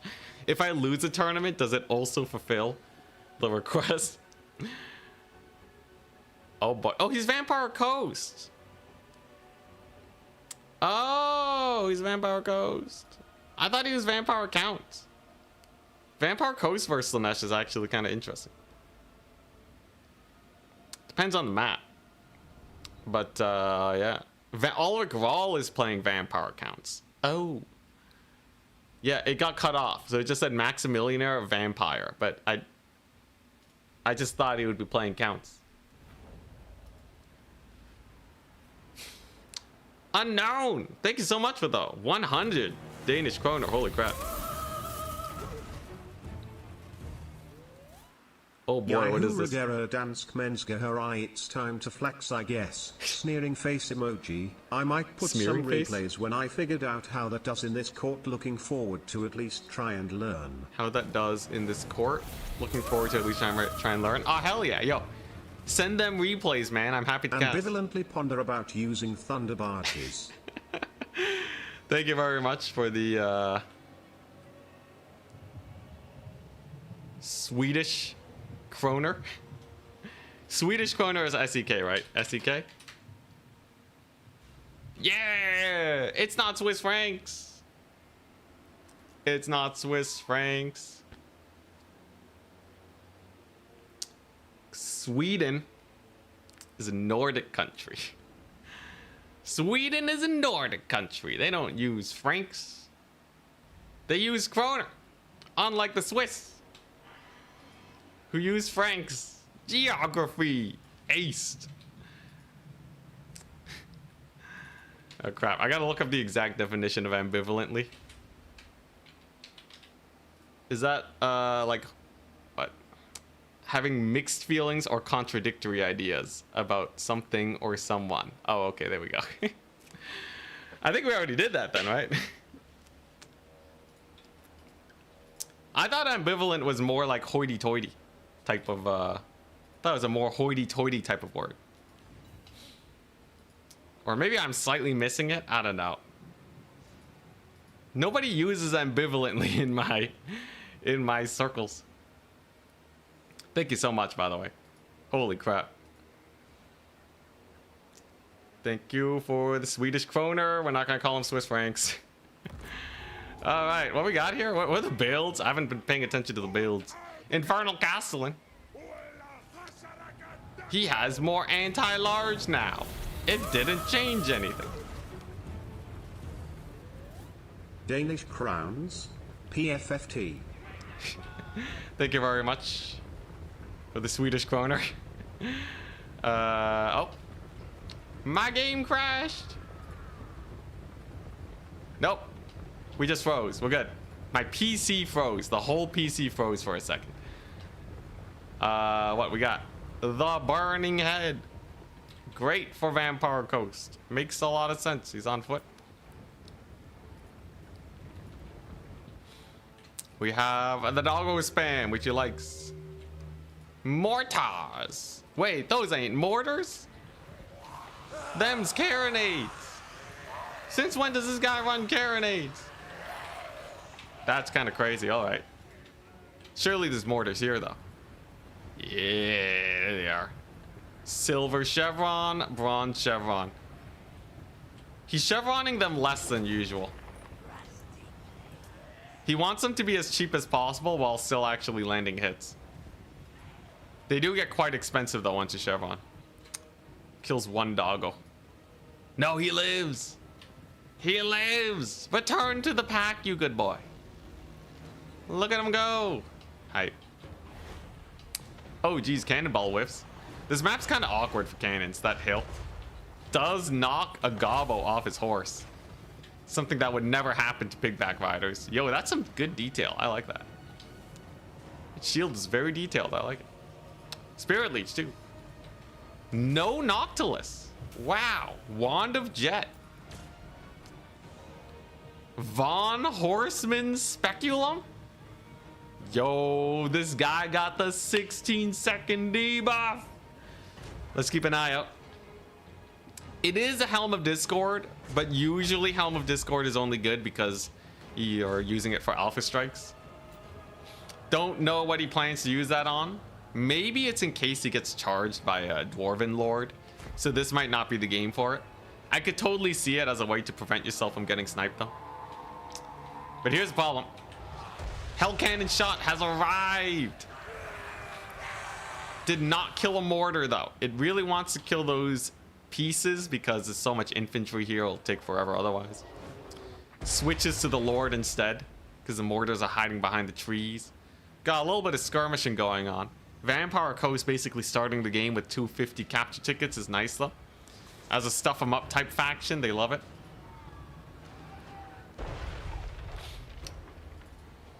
Google Speculum. Why? What is it?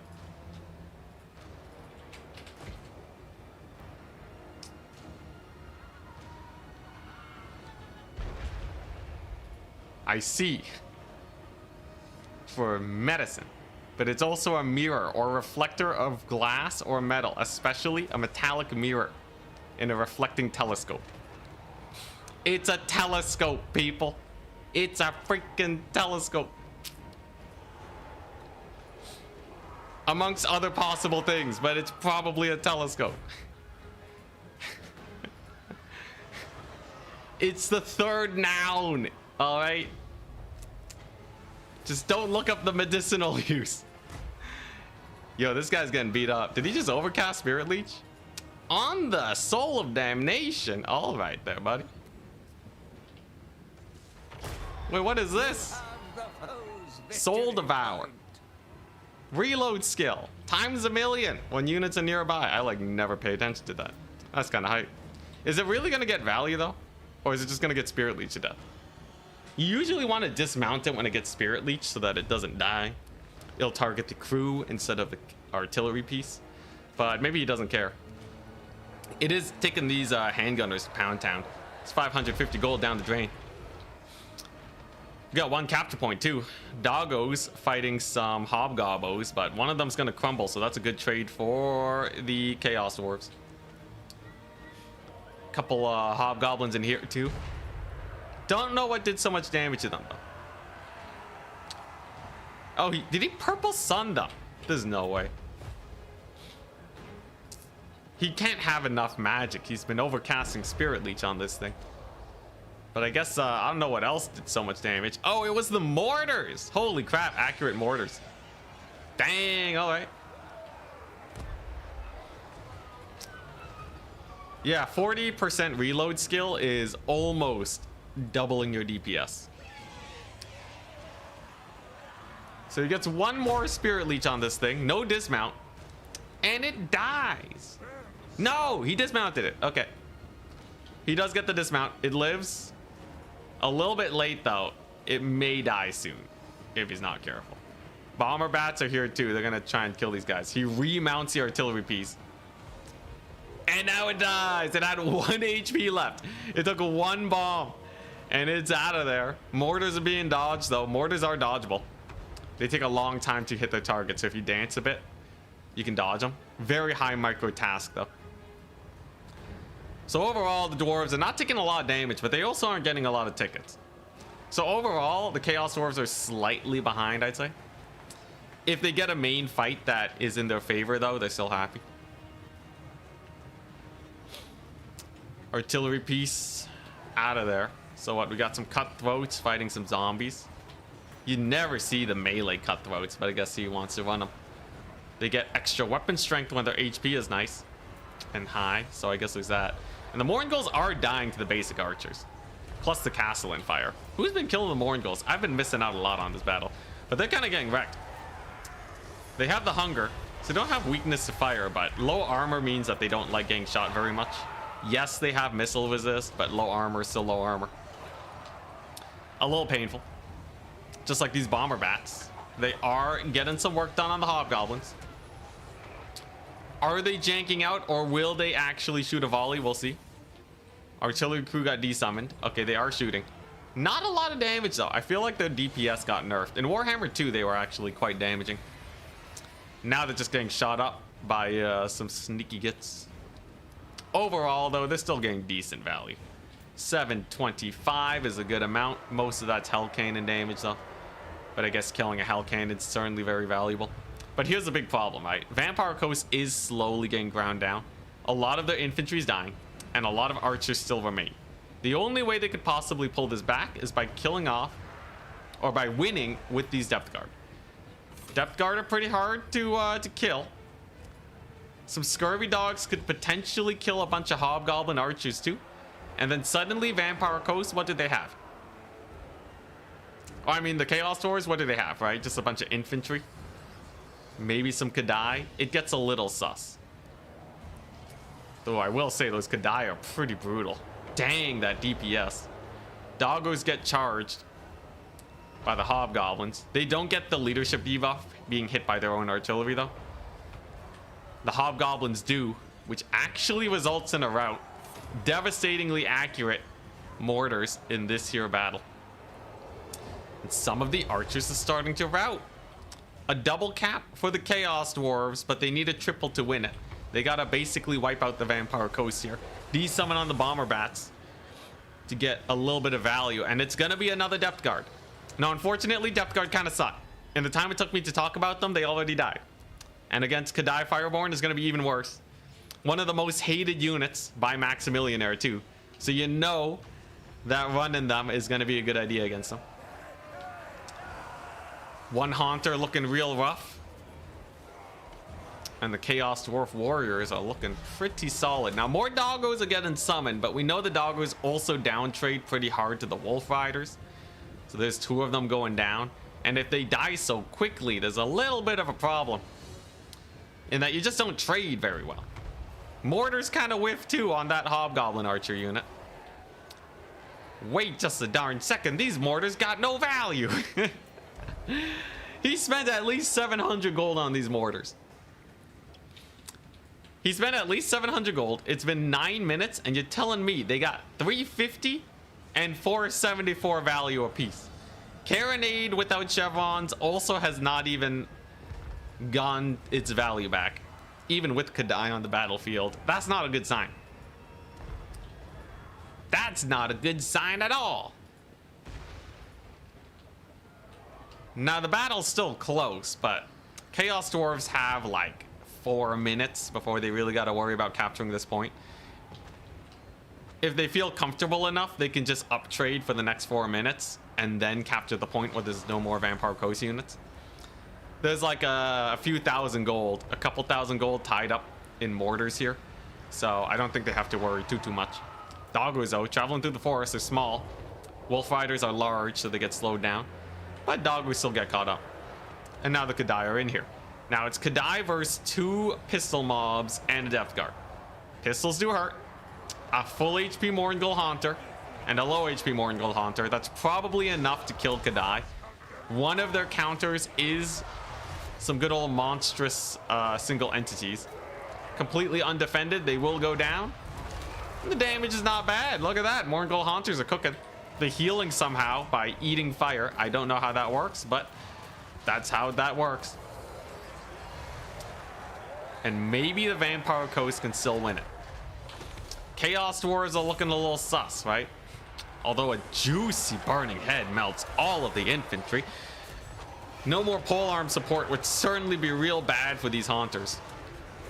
As a second unit of Kadai show up, this one's starting to maybe crumble. There we go, there's the crumbling.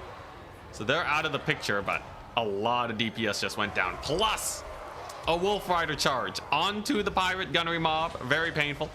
And now Maximilianaire has to choose. Does he want more infantry to hold points? Or does he want more dogs to potentially run into the backfield? He somehow manages to capture the flank points with dogs, okay? Double Scurvy Dog summon is smart. Chaos Dwarves may have been too passive this game. Unable to hold the flank points while going for this one.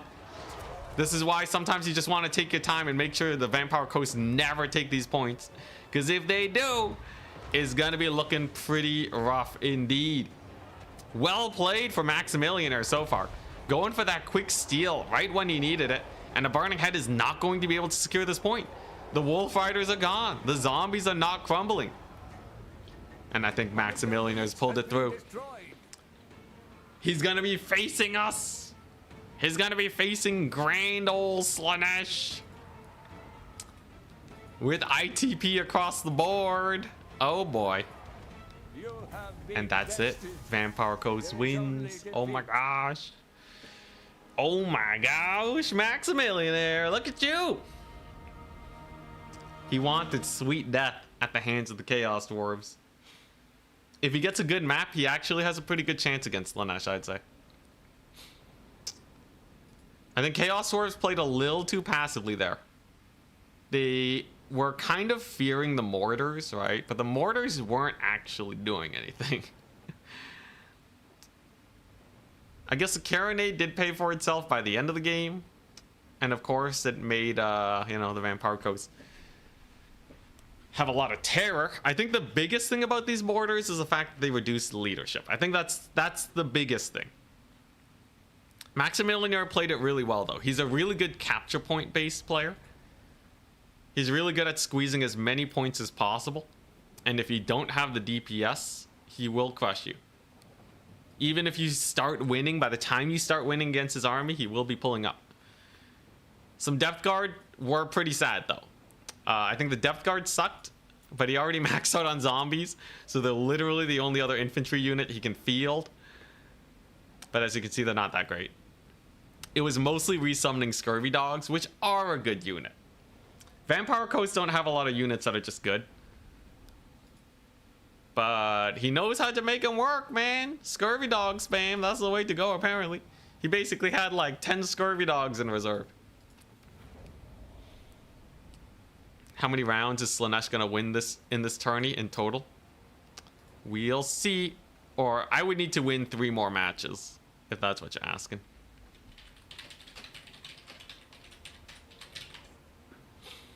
I would need to win against Maximilianaire and then Charix. Probably. I need to beat Maximilianaire, then Charix, and then maybe Danican.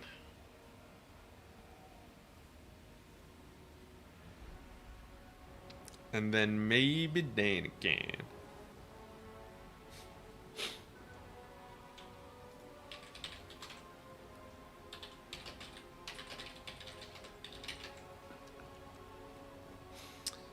Out of what? So it's Danican beat the Dwarves. There's Berserk, Maverick Sloth, Own Goal playing Beastmen.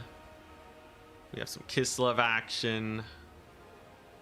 Blood Penguins, Bretonnia could be really spooky.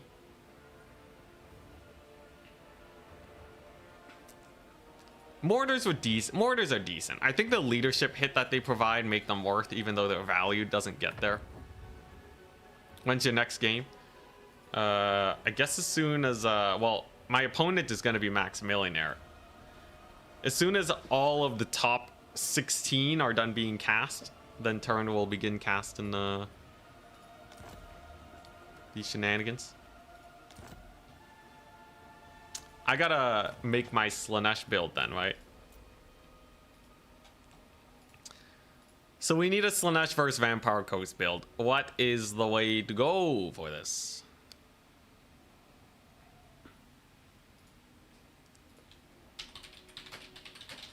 Okay, no, we gotta cast this game first. I can think about it on the way though.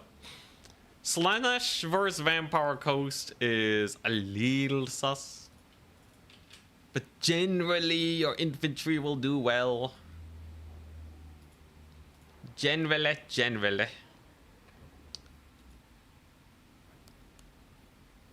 So, yeah, that's basically it. Just take a lot of infantry, right? It's more or less it. Vampire Coast die.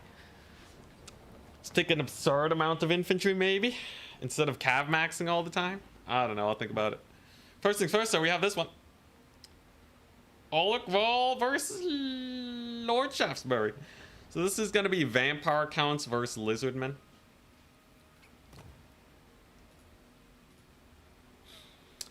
Dwarfs didn't contest the point, but they kept a strong checkerboard line with the gunners. Yeah. Domination, though. You can't play too defensive. Dwarf tournament when? Dwarf tournament would be fun. I really liked the Dwarf mirror match in Warhammer 2, but no one else did.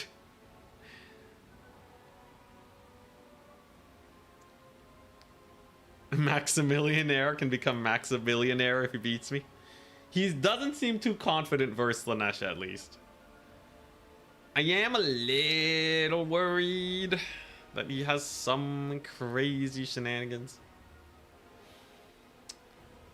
He's gonna Melkoth some cavalry. I don't know. Gonna have a million pistol mobs. As Slaanesh, you definitely just need a way to shut down the pistol mobs. They're so annoying.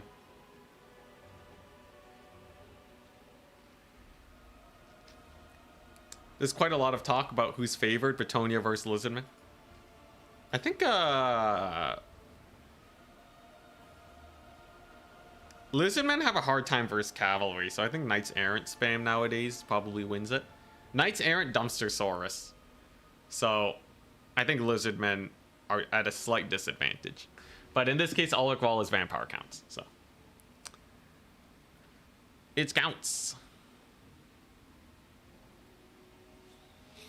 And in this case, I think if Charix was playing Lizardmen, I think Lizardmen would win. Anyone but Charix, I think vampire counts win. Charix is the master of getting his salamanders to actually shoot. But I don't know, maybe Lord Shaftesbury will be able to do it.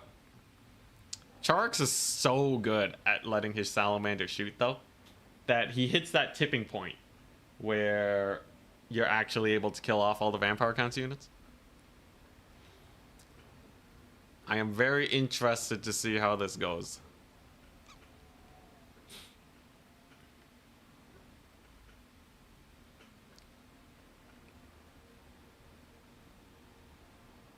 They're playing on Edge of the Darkwood, which is favored for Lizardmen.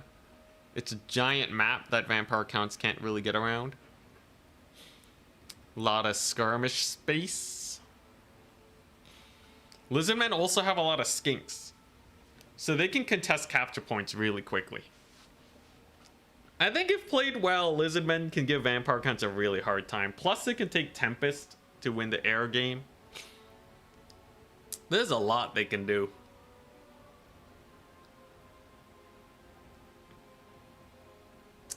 Games against vampire counts always look so cinematic, unless it's vampire counts versus vampire counts. Vampire counts versus Nurgle has some big single entity fights, so it's kind of there. Alright, let's see though. Does Ulrich Wall have the strats?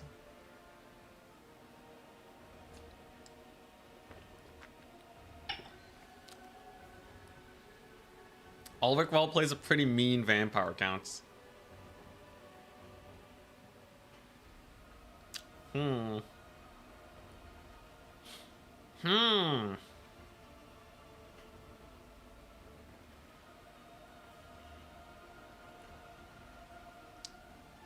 I'm still thinking about Slaanesh versus Vampire Coast. Surely Marauder spam is just good though, right? Marauders probably just dice up the Vampire Coast infantry. And then if they spam Mourngulls, you countercharge them with your cavalry, and then all is well. All's well. Because if you go Forsaken, you're asking to get shot to pieces. Look at what we're looking at.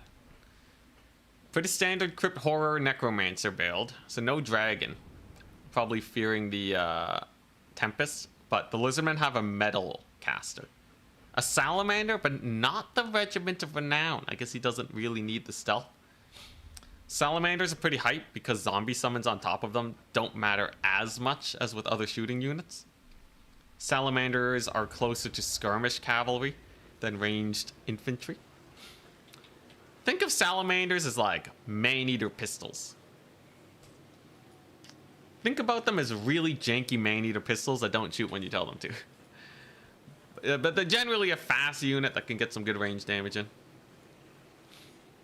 If controlled well and protected, I think the Lizardmen win. I'm a little worried for Ulrich Wall, but you never know. Maybe he'll have some sick cavalry summons in the backfield. But what match do we have? Also of note, Skink Skirmishers are here. So Lizardmen are playing pretty hard for the value. A lot of Saurus. Spears too, interesting. So Final Transmutation and Searing Doom. Searing Doom is great versus cavalry. Final Transmutation can potentially kill off their lord if he overcommits.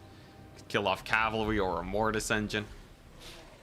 It's pretty good versus the blob, but I personally like Burning Head, but it seems like he's mostly fearing single entities. That's also why skirmishers are nice. I think his strat is he goes for a chunky infantry line and enough range units to kill off a Mortis. Vampire counts, on the other hand, have gone for a more modest blob that'll be a little less susceptible to focus fire of single entities. but salamanders will still cook crypt horrors. Fire damage and anti-large on their missiles means that crypt horrors will just melt. And the difference between dying quickly and dying slowly is potentially a lot of HP when regeneration is at play. So a little sketchy over there. Look at that little hidden necromancer. Okay, we'll look away, make sure there's no stream snippety sniping.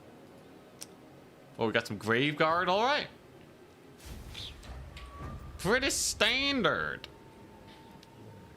I will say, I think the Lizardmen army is something that I don't see that often. We haven't seen Saurus a lot recently, but they did get a buff. Salamanders are pretty standard though. Skink skirmishers, however, will have to play keep away from cavalry. Can you explain the very tall zombie formations? Yeah, you can mitigate the damage that they take because when they get charged, only the very front will get charged, and it leaves open the flanks for counter charging. So like infantry that charge these guys will kind of make this shape, and then it's very easy to flank them with your units that are right behind. The downside of this formation is that it's a little unwieldy. You got to make sure they stay in the formation, and they can get flanked pretty hard too, right? If they get smushed like that.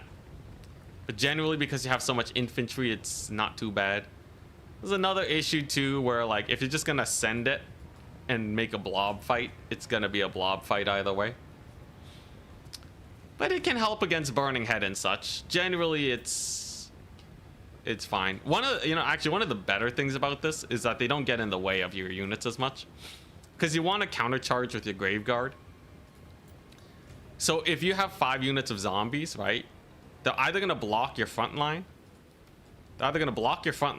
Because you position them there, or you spread them out and your line becomes super long, and this ain't good. If your line gets too long, like faster armies can just focus their forces on the edges, and then you're screwed. So going for this tall formation gets you the best of both worlds: a tight formation with a lot of infantry. There's a lot to like about it. Lizards need Saurus here to block for salamanders because skinks fold too fast. Makes a lot of sense. This is not a matchup I play a lot. And so begins the early skirmish. So skink skirmishers, yes, they can pepper down some zombies, but I don't even know if it's worth their ammunition, especially if there's healing. No AoE corpse cart healing though. But in the end, you usually don't use all the ammunition on your skirmishers anyways. So even though technically it's not great value wise, you know, per damage, it's not the end of the world. Melkoth's drops on this hunting pack, but Shield of the Old Ones immediately goes down, preventing 20% of the damage of that Melkoth's. Only gets a quarter damage over there. So not too bad overall. Looks like Vampire Counts are going for value play with the Necromancer Forbidden Rod. I've tried this strategy a lot. I know it can be pretty decent, but it's quite pricey constantly summoning this guy, especially when you already start with magic. So we'll see if that cost slows down their main army enough to put him in a bad position. What's a good position though is catching out some Cold One Spear Riders. A little bit of a flub for the Lizardmen. It looks like they will probably live, but taking even a bit of damage is not a very pretty situation. The Crypt Horrors are at full HP. They're regenerating, so they benefit from this fight immensely. Now down to half HP, that's really bad. The only way I could see this being decent for Lizardmen is if they somehow capture this point and they can rush down the tickets a little bit faster. Without that, this is just a complete wash. And it seems like, yeah, skirmishers did not camp the point. That's a slight loss of tickets. If this game gets really close ticket-wise, that may have been the play that put him behind. Umbral Tide comes in. I see. Summons them in because a lot of the magic was used on these guys first. So Umbral Tide are now at good HP. Nice way to make sure your more elite units are a little healthier. Full death though on the Cold One Spear Riders. That's a 1,000 gold pick. Vampire Count's got to be feeling good about that. Saurus Warriors go down without much of a loss either. Searing Doom completely whiffs. Hits a couple healing units. so they do not care about that in the slightest. That's almost 2,000 gold down the drain. Plus some damage on the Salamander. Yes, the Vampire Shadows is a bit low, but that makes up for any magic money being spent. Yeah, he spent some money on the Vampire Shadows caster and the Necromancer, but his army is going to be roughly equivalent size now because of these losses. A little bit worrying for the Vampire counts here, right? I mean, for the Lizardmen. The Lizardmen are suffering a little bit. They're going to be trying to fight the Crypt Horrors and the Stearnsmen with Salamander support. This is a good fight. Obliterates the Black Coach. Okay. Black Coach taking massive damage. This is a 1,000 gold unit. And the fact that it's already down to half HP is pretty bad. If it dies, that would be atrocious for the Vampire counts. Loses the Crypt Horrors. You can see how effective these Salamanders are. Kept alive and constantly shooting, they will massacre everything, man. And boy, are they cooking that Black Coach. That's a 1,100 gold unit. And it is suffering. Final transmutation on the Stearnsman. Potentially, if he can potentially snipe this unit before they heal up, that would be beautiful. Still at half HP though, is kind of sus. Salamanders are relocating, so they're not shooting. It seems like the Stearnsmen will be able to hold, but it's still quite bloodied. Melkoth's on the Salamander. They hold though. I think they don't die from this, which means that they still have 32 entities. That's 3 Melkoths on these guys, but it doesn't pay off until the 4th one. That's 22 winds of magic. Quite a bit, considering that you have a battle to fight and you kind of want that advantage. But good pushing back over here. The skirmishers are not doing too much. He just needs 1 more Melkoths. But if he doesn't get it, if this caster dies, all of that magic value is wasted. Now, I will say Vampire counts are definitely winning the frontline fight. All their earlier trades and so many skirmishers puts Lizardmen in a bad spot. He actually Melkoths the Umbral Tide, opting to rout off the Salamander hunting pack the old school way with melee. But they hold. They hold. Oh my god, and that could be a really bad situation. Caster could potentially go down right now to a mighty cold one spirit charge. Anti-large, lots of mass. Look at that HP. Gets the reposition. Gets the full surround. She's trying to dance. The cavalry will generally move in the direction that your caster is moving in. But once they overshoot enough, they will turn around and full surround her. And look at that. Completely surrounded in all directions. There's no way she's gonna escape this. Gets 1 last Melkoths on the Cold One Spear Riders, but the Salamanders live. At 23 models, they will be able to put a hurting on. And that is potentially a way for the Lizardmen to pull through here. Not to mention value-wise, it's actually not too bad, but Stearnsmen live, so infantry will probably die. Remember, there's no single entities here either, right? There's not a lot of single entities to do good cleanup with terror routes. So it could be really bad here for the Vampire counts. It could be really bad. Look at that surround. Look at that nasty, nasty surround, man. Will she be able to rout the Salamanders though? Their leadership is so low. Some bats come on in, but to very little avail. Already near crumbling. And the tickets are not the greatest for the Vampire counts. Now, at 450 tickets, it can still win fairly quickly if the Lizardmen can't shove them back. But it's looking like there's a lot of Lizardmen forces here, right? We're looking at a 20v20 situation. Does get 1 final Melkoths. Okay. Oh, geez.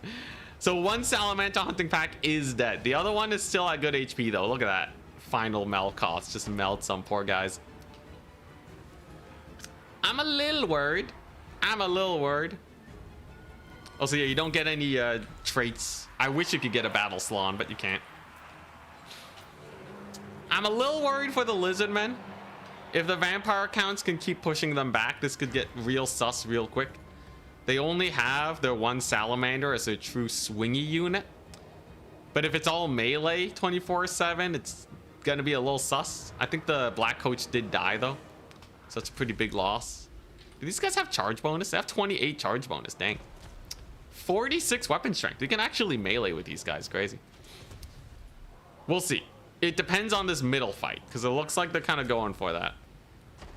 Feral Cold Ones will be able to shut down the Dire Pack. Corpse Cart's going down, so no more Perfect Vigor for all these guys. And the Necromancer, he's not on a flying steed, so he could potentially get chased down here too. Summon some zombies to save himself from a big cav charge. If he dies though, that's a really bad position. That's definitely a really bad position. Umbral Tide fighting the Dire Pack. We'll see who wins. Killing off the Umbral Tide is a huge pick. Vampire Counts are just trying to slow down the Lizardmen now. They just want to trade even. And they want to trade even forever on this half of the battlefield. That way they can maintain their triple cap. And then even if the Lizardmen slowly start to pull back, they only have to hunker down on 1 point to win. That's the win condition that we're looking at. But Graveguard is kind of out of position on the far side. These are normal zombies. They're not even summoned. Also hella out of position. Dogs go down. Bats go down. No more mobility for the Vampire Counts means that they can't really ping pong around very much. They just have to sit on a point and hope that the trading goes well, which can be a little bit of a nerve-wracking situation when you got two skink skirmishers at pretty decent models. So lots of capture weight there. Sacred Coxagore, skink cohort, and probably a lot more skink cohort in reserve. Does actually rout off the salamanders though. Okay, Vampire Count's punching back. It's still very close. I think this is anyone's game. Maybe slightly advantage for the Vampire Counts, but look at the money in reserves, right? 1,000 and 1,000. Lizardmen can reinforce points way faster than Vampire Counts can. So we could see like 3 skinks getting summoned and then just insta-capturing this point. But he might not have the right units. Maybe they're already routing off the battlefield. Maybe he didn't bring a lot of skinks in reserve. Could be a little sus. The race for the middle capture point is going, but he doesn't move his Slann onto the point. He's targeted slightly offset. So the Vampire Counts still have capture weight, and the Corpse Cart lives. So it's giving a lot of leadership here. These guys will not be crumbling anytime soon. And oh my gosh, the Slann, the lazy Slann, he's barely off the point. He could potentially get a lot more capture weight by moving the Skinks, the Slann, and maybe a unit of cavalry. But no, he's just going for the hard trades. A little risky if I do say so myself. Already at the 1,100 ticket mark. Usually you want at least 1 capture point by this point. Going for pure trades instead. Will it pay off? Graveguard do crumble. Salamanders are coming in. But he doesn't have enough capture weight. He's not even getting started. The Slann. Are you asleep? Come on, man. Oh my god, he's at the edge of the point. Now, he might not have enough capture weight for this guy to have actually mattered now that the Sternsmen are here. But it's definitely not the cleanest maneuver ever. Come on, man. Come on. He's not moving. Salamanders get blocked by zombies. And I think Ulrich Rahl is starting to pull a pretty solid lead. Lizardmen did not have the summons. Only now are they able to resummon their javelins. I think they did not get desummoned. I think they slow routed off the map. And he just didn't have the late game capture weight. He was starting to up trade. Look at that. Trading is looking pretty good. Croxagores. Boxagores are doing really well too. Sacred Croxagores with the giant orb fist thingies, I guess. They're putting these crypt horrors in Pound Town, right? They're killing the Graveguard, but without enough time, you're not gonna do it. Had he captured this point just a little bit sooner, this could have been 1,000, you know, 1,200 tickets for the Vampire Counts. Would have been a much more comfortable situation. But no. Indeed. The summons. Yeah, now they're coming in. I think they just routed off a little bit too slowly. And he was not able to resummon them. Because he has so many supplies, right? But it's probably stuck on like cavalry, maybe feral cold ones, right? Some units that are not useful for this situation. So he's just hovering loads of cash. He summons a skink skirmisher. With 700 supplies, he summons a 400 supply unit. Or I guess with the 800, whatever. That really shows that he just kind of ran out of units. You really gotta make sure that your resummons are on point against Vampire Counts. And it looks like the stress of Ulrich Rahl triple capping and having such good fighting power was just enough to put Lord Shaftesbury into a bad position. He could not get that management set up. And the Vampire Counts win. The vampire counts win. Would you look at that? Dang. I thought Lizardmen were gonna get it there, but just barely killing off those salamanders was what was needed. The DPS on the salamanders too, not fully optimal, right? Not like a Charix level of optimal. If he got even a couple more volleys off, it could make a world of difference in those types of games. And yeah, you can see so many Saurus, but he only has one skink cohort javelin in the main army and one skink cohort. That's it. He only has 2 skinks. Holy crap. He had our Colossadon hunter. Dang. So he thought that he was safe enough to take a little bit of counterplay against the vampire counts, you know. Maybe they bring a dragon, right? You know, I want to be safe against that, so I'll be weaker to stuffing up styles, but I'll be safe to dragons. But then he faced a really strong stuff 'em up style, and the Ripperdactyls did nothing. I think this is what lost him the game. I saw he was hovering a lot of money towards the end there, and it was never going to be worth summoning them. Brutal. Brutality. Nice game though. Oligrel played very well. Lord Shaftesbury also played really well. Just a slight advantage for the vampire counts got him there.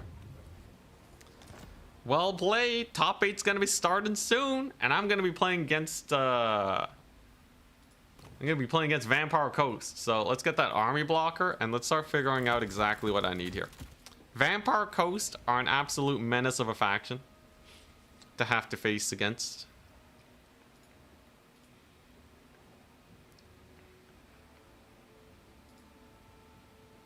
And to see Slaanesh equals win, we'll see. It's definitely a nice faction to have, but yeah, how do we beat Vampire Coast? In this case, an Exalted Keeper and like Nakari are just not nearly as useful. They're only really good versus like the most giant of crabs, but that's about it, right? They're just good against crabs. And I don't know if that's what I really want here. I think we might want something cheaper, maybe? Maybe?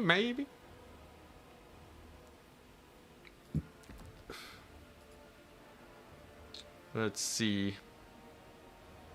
We're up against Vampire Coast. They're a spooky faction, man. They're terrifying. Okay, I think this is fine. Oh, this is actually not bad. Okay, alright. It's kind of expensive, but I think this gets me a lot of advantages versus Coast. I could also take this. It gets a little expensive though. Do I want that? Vampire Coast kinda... Yeah, they're interesting. Allures, or like a Herald of Slaanesh, are very expensive, man. I'm looking at her right now. She's 1,700, man. It's so expensive. I don't know if that's worth it. But is there any cheaper Lord? I can take a Chaos Lord of Slaanesh. The Beguiling Gem reduces speed. Has a rampage effect. He doesn't really have a lot of juice. How about this? Is this at all any useful? I guess this is okay. This is alright, I guess. With the speed and buff and shadow casting with the bare bones Lord, I don't think it actually does that much. Like, there's no such thing as a bare bones Lord unless you go in the melee guy, and that's just 1,000 gold, so it's not gonna work very well. Okay, this is at least decent. So I can take a bunch of this. Slaanesh against Coast is a bit of a toss-up. There's a lot of things that can be a little spooky. But Slaanesh certainly has a little bit of teeth. I think Nakari against Kos is a great idea. Nakari against Kos is nice, but very prone to getting shot to death. The thing is, alright, what if I run into a Max Crabbo style? Surely it's too slow to capture multiple points, right? I can even have a big single entity in reserve, maybe, to kill Crabbos. Like, I don't really have to be worried about crabs. Maybe. Maybe I'm wrong, though. Maybe we're wrong. And then we'll die.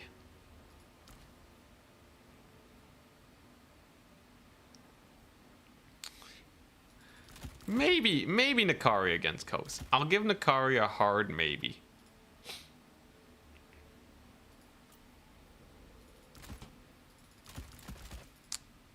This is not the most beautiful build, though. This build does not fill me with joy looking at it. It just, I don't know. It just doesn't really have a lot of the usual good stuff in it that you'll love to see. I still think we're good against Vampire Coast. I think we're fine against them.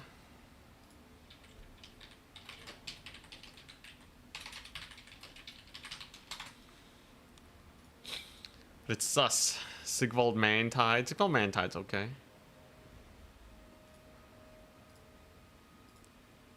But Sigvald himself is really expensive. And then I'd have to take in the Lores.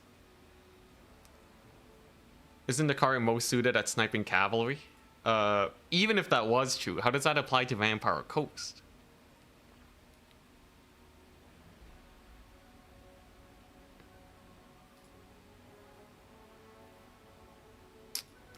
Gotta be worried about getting snippety sniped. I think this is an okay. This is a very okay Lordy selection. We know he likes scurvy dogs. We know he likes scurvy dogs, so that's pretty useful. This does not spark joy. It's not just Forsaken and Hellstriders. Yeah, what is this? What is this garbage? Okay, I think I need 2 of these just to be safe. You can afford to play safe as Slaanesh. He's gonna have 1,000,000 dudes, and then he's gonna have some Mourngulls. And I need units that can actually hold their own against those guys, because if I don't, we dead. We dead. Mourngulls are a pain.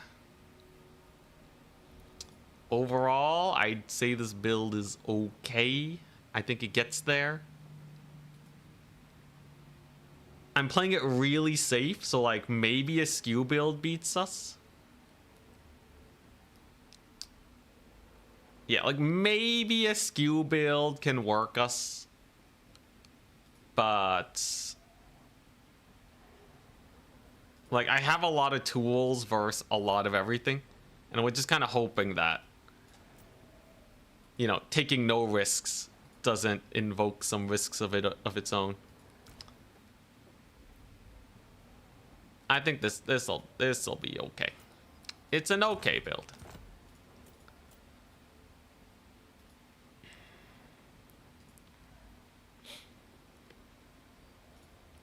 Now who's in the top 4?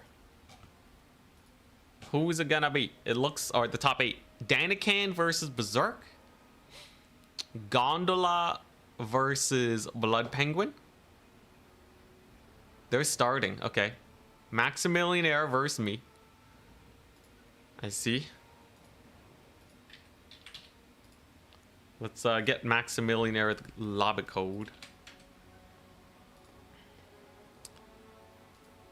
Oh boy. And now we chill. Now we chill. Oh boy, we're next. Fiends seem very strong, but just so weird. Fiends are not bad. They're pretty good at killing single entities. They're fairly tanky. You need the tankiness versus Coast. Any unit that is prone to crumbling is a bad idea. Don't forget the Secret Chariots. Secret Chariots are real risky. If they get shot, it's really rough, but they can do a lot of damage versus the Zombie Tide. They can probably run over doggos too, right? Secret Chariots.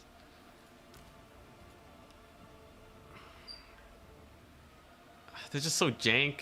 It's just so jank though, man. I don't know how I feel about them.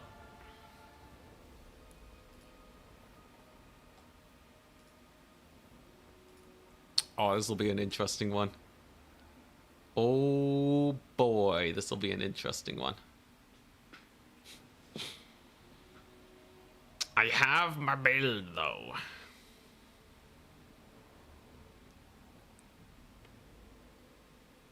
Probably seeing some mortars and carronades against Slaanesh. That seems awfully risky. You think he's gonna run Depth Guard? So I think like with Vampire Coast, right? So if you look at Vampire Coast, if you take a look at this faction, right? What do they got? They got Sirens, instantly dies to anything with magic damage. So he's not gonna run Sirens. Depth Guard, it takes one rear charge and they're done for. He's probably gonna spam Mourngulls and maybe some Crabos, right? Maybe some Rotting Prometheans. Watch him bring a Necrofex. That would be so hype. I'd love to see a Necrofex. He's gonna bring a lot of zombie. Whoa, they cost 325 now? I didn't even know. Vampire Coast nerf. Haunters, a little sus. There's a lot going on. The bombers are risky because they can get charged. The pistols have move and shoot, so they'll fire way more actively. The bloats? No. Doggos? Maybe. Many of my units won't be routing though. He needs something to route my units. So I think he's just gonna spam Mourngul. It's either that or he goes max Crabo. I think that's the only way.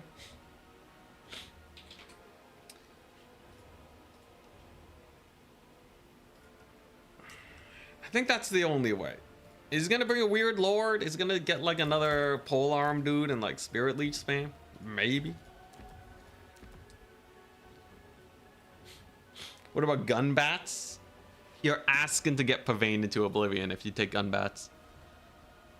Unless you're just gonna risk there not being Pavane, but there's like a million rampages and furies, and bats don't trade well into furies. What are the maps though? What are the maps? Imperial Road, Norscan Rise, and Putrefying Carcass. Imperial Road has a home point that he can defend with Vampire Coast, and it kind of helps his slow push style.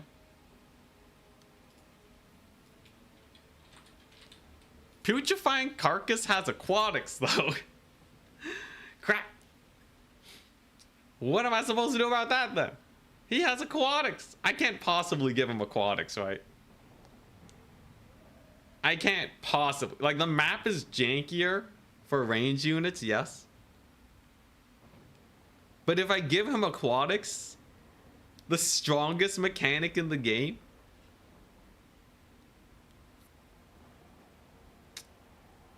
okay, in the middle fight, in a middle grind, aquatics will actually be like a 20% army buff.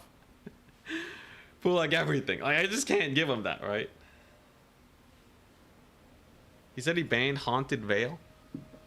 Oh, thank God. Never mind. Wrong maps. Thank goodness. Lost Temple of Sotek. So either playing Lost Temple or Glade of the Everqueen. What do I rather? Lost Temple's not bad. Let's play Lost. Lost Temple's pretty good. Lots of line of sight issues on this map. Lots of trees, which is to my favor. Oh, thank goodness. Oh, we're good.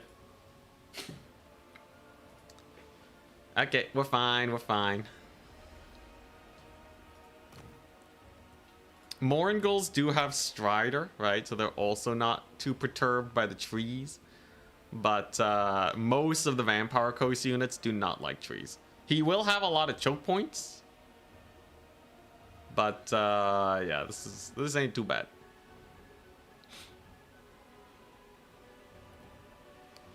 It's just a hard map to move your units around on. There's a lot of pathing blockers.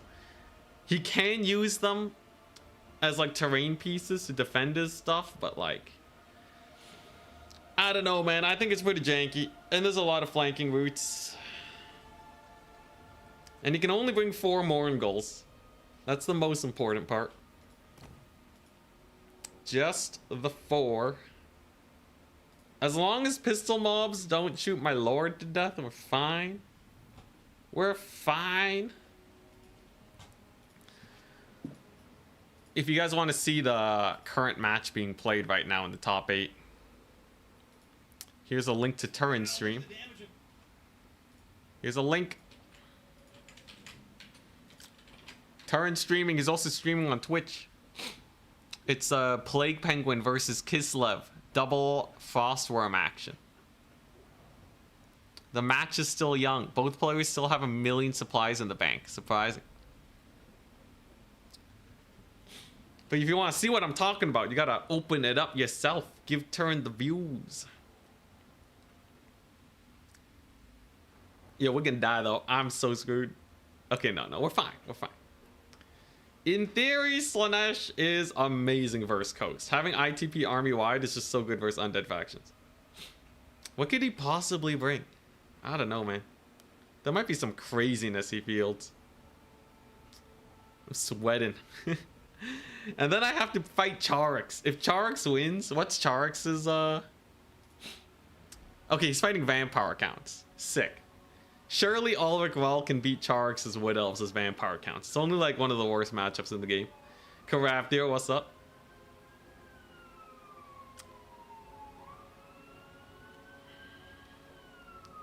Lord Shaftesbury, thank you for the cast. No problem, no problem. I guess while we're waiting, I might as well, you know what? While we're waiting, I'm going to cast some replays. We're gonna cast some viewer-submitted replays. They want some advice on how to play better. The Dread Vampire Coast Kite build. Alright, let's take a look.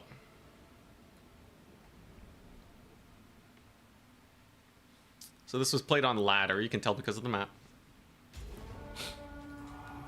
Holy, ranged, okay. So this is a, yeah, a bunch of range. He has a cannon. Makes a lot of sense. This is really risky against Nurgle. They're really good at just walking forwards and killing you. And it would not work against better players. You can see even 1 infantry unit already got there. Sick Purple Sun.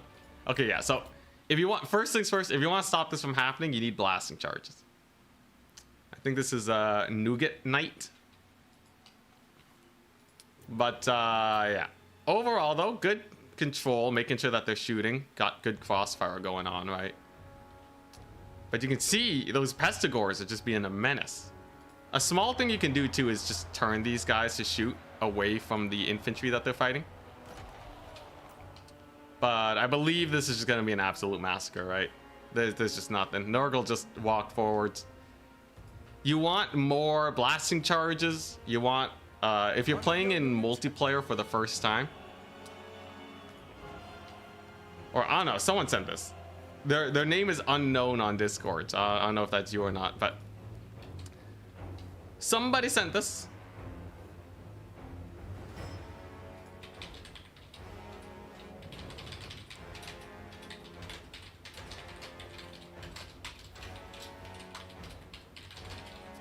Rule of thumb, 25% of your units should be ranged.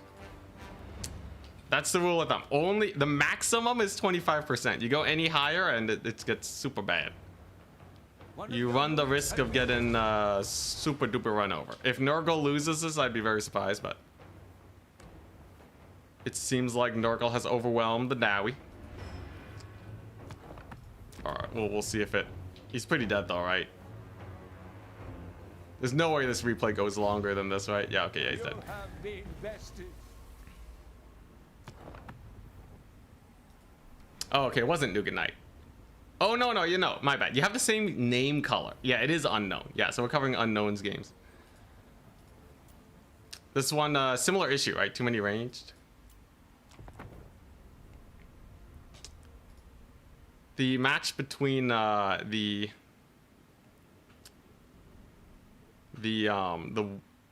Bretonnians and the Kislevites is nearing its end, I think. I'm pretty sure Bretonnia's barely coming out ahead. Yeah, same build though, right? So way too much ranged. This ain't campaign, man.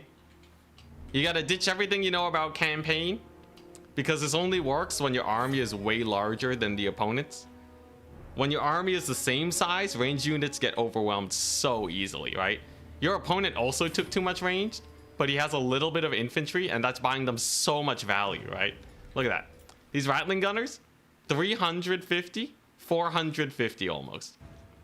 This Ranger unit, only 200, right? This other Ranger unit, only 200. That's the difference that a couple melee units make. On top of the value that the melee units are getting, this is amazing. Deathglow Bombardiers are massacring his poor guys. Oh my god. Oh jeez. Yeah, you gotta get some blasting charges. You have to bring blasting charges and like 3 Bugmans max. I think that's the gist of it.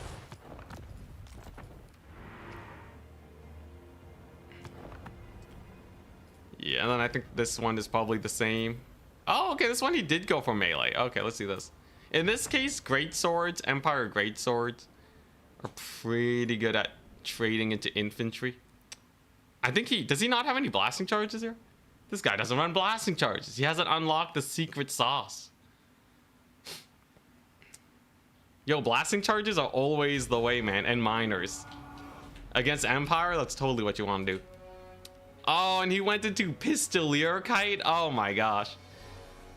So this is why you want at least 1 range unit. Okay, yeah, he does have the Bugman, so. Pope Patty also sent a replay, hell yeah. But yeah, if you're getting kited like this, you want to mitigate damage. You're never going to catch them if the player knows what they're doing. It's either you're mitigating damage or you're trying to capture the point. So after you saw skirmishers, you should have just went into the trees and captured the points. By chasing them through this open area, you kind of screwed yourself. You also didn't play around the Bugmans, something very important to note. He's looking for feedback to play better, so we'll be a bit harsh. There go the Bugmans, though. They're shooting. One of your units has Scooting been up, destroyed. overextending a little bit. You usually don't want to push into your opponent's half of the battlefield with your ranged. There's no point because they just have an advantage there. You have the capture point. You can play more defensively. And then over on the far side, Dwarf Warriors, they do grind well into Swordsmen. But he already lost most of his stuff. Now, Dwarves are really favored into Empire. So even if you make some misplays, you'll still be in a pretty decent position. He's got the Grom Brindle over here, just chilling. But yeah, you see, by playing so forward with your range, you're not really doing anything with your Dwarf Warriors. And an idle unit that's just sitting there while the other guys die is pretty rough. He's still doing pretty well, though, value-wise, just because he's playing Dwarves. Blasting charges, finally. Miners with blasting charges are generally better, though, because you get more for your buck. But these guys delete infantry. Look at that value. Oh, my God. And now he's Slayer spamming, which is the way you want to go towards late games here, because they can hold the points. That's pretty nice. All right, but I gotta get the lobby going.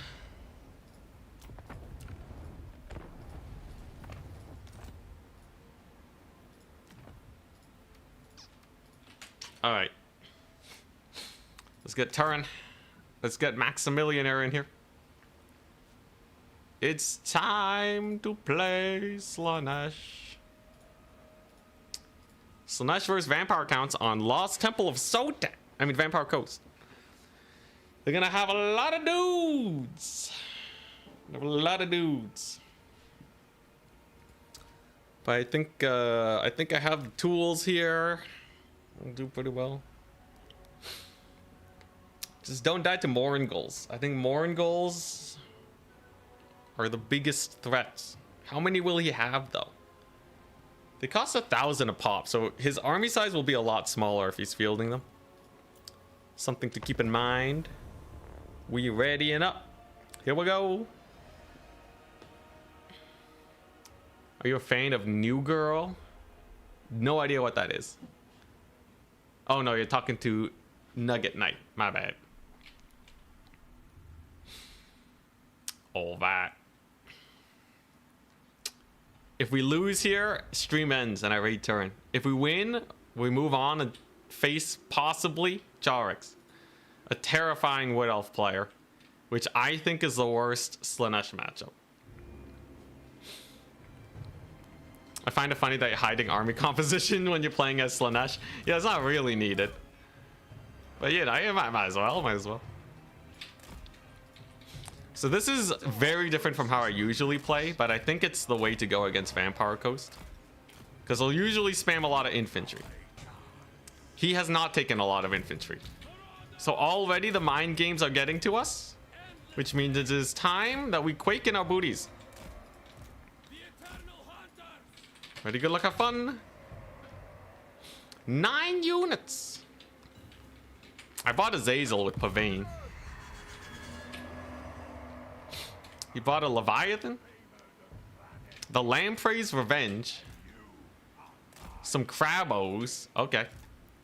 All right, so he's going for a crazy build. He bought the Crabos. He wants to have so many single entities that he just overruns me. Now I got a Zazel here. I don't have a big fighty lord. We can capture this point from him though. And if I play keep away for long enough, we'll probably be fine. There goes the capture point. I don't want to take more damage than I have to though, so we're just gonna back up from that. Secure this point. Use our mobility to our advantage here. Get a little bit of a flank on. And then if he overextends with this, maybe we'll be okay. Noctilus. As a dry. Noctilus has Malkoth. So that means Fiends are definitely a good option. Get some more Crabos in. Holy Crabos. It's Crabos for days, man. This is triple cap though. Early triple cap. Now what are you gonna do? I'm gonna park here with my infantry, just ready to steal this point at a moment's notice. So the moment you move these crabs over here, I'm just going to secure this point. And there's nothing you can realistically do about it. Because we are way more mobile than him. Crabos ain't too fast either. I don't think he has a lot of Moringulls either. He's going for the zombie spam now. Okay. But yeah, he's gonna have to pull back, right? You just can't go for this unless he does, like a mad lad. Is he going for it? Is he really that mad? He might be. Holy crap, he might be. Okay, so we're gonna get in our big boy skirms over there. Here we go. We're gonna send in these marauders onto them zombos. Gonna get a big old flank charge here. Does he have Pit of Shades? He doesn't. Just Malkoth, not a big deal. And then the skirmishers on his big crab means that it can't really do that much. Zazel will probably be able to live, I think. Got a pretty solid charge there. There's the capture. A big grind ensues. And now we see if my units are strong enough here to actually win this grind. We can certainly hold the point for a long time, right? His big Crabo is suffering. It's taking a lot of damage, right? He summons in the doggos, though, that we want to Pavane. Pavane them, get him out of here, right? There we go. So there's the Pavane. Many of my infantry units will be dying here, too. But we're also trading into a lot of his infantry. As long as they don't run out of units, I think we're okay. Gonna be able to kill off a lot of dogs, that's for sure. And how are we doing versus the Crabo? Crabo fight's actually a little sus. I will admit. A lot of my marauders die. But not a lot. We kill off his doggos, but his crabs were actually really good. That's a little sus then. We may have taken a bad fight. I see he summons in more doggos. We're gonna just charge him, just full charge him here. Is he gonna go for this point? I think he is. I see. All right, so we're gonna have to pull in our infantry here. We can probably do a run by at least. We're killing a lot of dogs. Many of them are crumbling, right? And versus these crabos, I think we can probably just fight them. There you go. So lots of doggy death. We lose some Hellstriders though to the edge of the map. Oh, geez. Some big misplays. Killing off the dogs is nice and all, but this is not the prettiest of situations. Those crabs, they tussling. At least his big Leviathan is taking damage. He's gonna, okay. Send a couple dogs here. It's not a big deal. We'll play keep away. Azazel can kill the Leviathan. We have Fiends of Slaanesh versus Prometheans. I think they win that fight. We'll see though. Azazel versus the Gigantor Crab. Okay, he does lose another dog unit to basically nothing. Okay, that's good. That's a decent one. Fiends are coming on in. And we'll have some Forsaken here. Can we kill a Leviathan? Today's the day that we find out. Leviathan's taking deeps. That's another one of those. Another dog summon. This guy's just endless with the dogs. We have a lot of tickets, but I think I may have traded a little too early. At least Azazel is pretty good raid boss here. He's certainly getting a lot of damage, and he overextended with his Prometheans on the far side. That's also very nice. With a Hellstrider summon, I should be able to fight off the dogs, no problem. And yeah, Fiends were a good idea versus Crabs. Fiends were absolutely a good idea versus Crabs. This would be hellish otherwise. Come on, Azazel, you got this. All right, here we go. I just got to counter his dog summons. He loves doggo summons. But that Promethean or that Rotting Leviathan is looking pretty sus. He gets a summon on my horseman, but they can reposition. Azazel continues the grind. He doesn't care.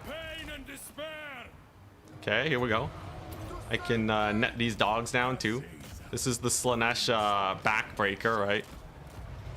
So that's just gonna get me raw value through the roof. That's a pretty good trade over here. Nice. If I can just maintain the double cap, I think we're okay. I just have to make sure Azazel doesn't die, which he is in a bit of a sketchy situation, but he's fast. He can sneak out of there just fine. Doggo's eating the Pavane. Love to see it. Got more Hellstriders coming on in. Nice. Got our Fiends. He's gonna try and Wraithstorm me. We dodge it though. Azazel's fast, man. He doesn't care about Wraithstorm. He's a menace. Speed Demon. Nice. All right, so there go all the dogs. Sick. So now what? Forsaken against Pirate Mob is kind of jank because they're not actually gonna, yeah, they're not gonna die, right? And they're fake too. I guess I can keep killing his dogs. Let's kill his dogs forever. We win on a single point. Almost, but not quite. Okay, I have Fiends here though, and then when he summons dogs on this far side, I think we can kill them too. If he gets the point, it's gonna be a slow one. Yeah, so look at that, all right? Look at that big charge. Big charge. And then he's gonna respond by summoning in dogs. No, he summons a pistol mob. I will rampage them instead. He once again goes for the back point, which we will stall with Infantry Tide, most likely, or Hellstrider Tide. I don't know. It's a little sus though. It's a little sus, I will admit. Is he gonna summon dogs here though? Where are the dogs at? I can give up this point now at least. We win on a single point, which is helpful for us. The map is big too. Puts him in an awkward position indeed. And look at that, mass crumbling over here. That's pretty nice. We're gonna use our mobility to our advantage. Getting the back caps going. He summons in the dogs. Nice. So many dogs. Always dogs. All right, but they're gonna die, which is exactly what we want. Then we get the Furies, and then we can maybe kill off his Crabos. What's he summoning over here? Just a pirate gunnery mob. Okay. I'll have enough forces there to stop that capture. Doggos are most definitely gonna die. Yeah, there we go. Okay, and then I just gotta back cap him now, right? He's probably gonna hold this point, but he's not gonna secure this one, that's for sure. He does secure the triple cap though, which is kind of sus. I definitely played this way too aggressively. I did not need to take the fight so early. Had I been a little slower, we could have been fine. We could have been fine. No, he holds his point at least. There we go. Okay. Then we get a Marauder here to recapture the point. Great success. We've taken it. We have a Zazel. And he has all his forces here, which is not very useful to him. It gets a little sus though, but as long as I hold 1 point, we're okay. There's the Pavane. There we go. Bats are doing fine. Noctilus, of course, is coming on in here. The Leviathan's coming in here. Okay, well, I can just hold the back point then. Screw it. I'll hold the back point. New strat. I gotta not throw away these units. I need them for capture weight. He certainly made this a very sketchy situation, but there you go. There's another Forsaken, right? Remember, we are faster than him. As long as he doesn't capture this, we're okay. Doggos are crumbling, so who cares about them? Right? This point's being held. We're gonna go back here. We're just gonna avoid the Leviathan forever. The forever Leviathan, it shall not be able to hold. So there's another net and a charge. Another dog summon. Oh crap. Yo, he might win this due to my vicious misplays. Should not have fought him, man. That was such a bad play. Now he's gonna kill Azazel. Not like this. Poke it, Azazel. He's gonna get the capture point.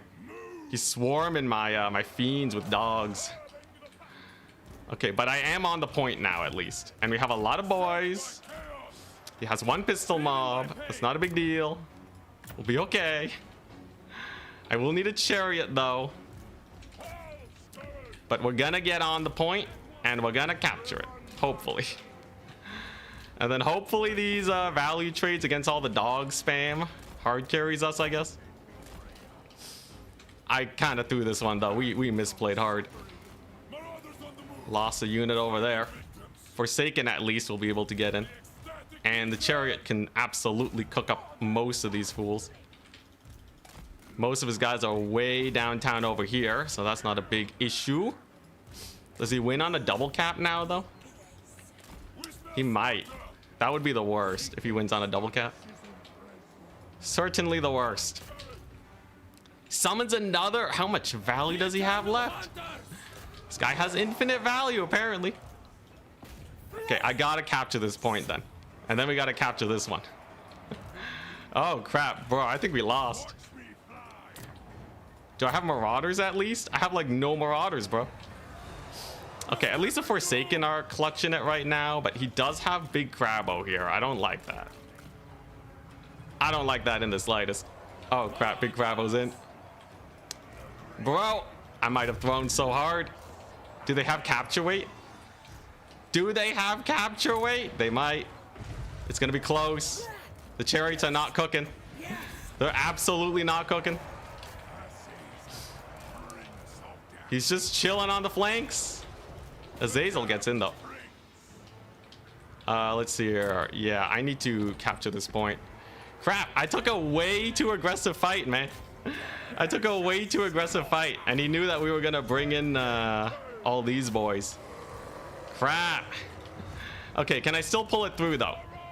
If I can steal the point and then capture the back point, I might still have some sort of chance here. We certainly have a lot of cavalry, right? So how fast can he possibly recapture this? Probably not super fast. Losing the Forsaken sucks though. Oh, he has capture weight, bro. I goofed. Yeah, I totally threw, man. The Crab Menace. I thought the Horsemen would be enough. I thought 2 Horsemen would be enough to punish the Leviathan. But he build victoried us.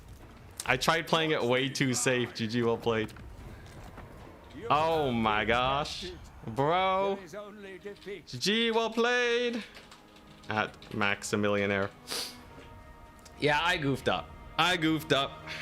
Played it way too safe against Gun Coast. He went Crab Coast.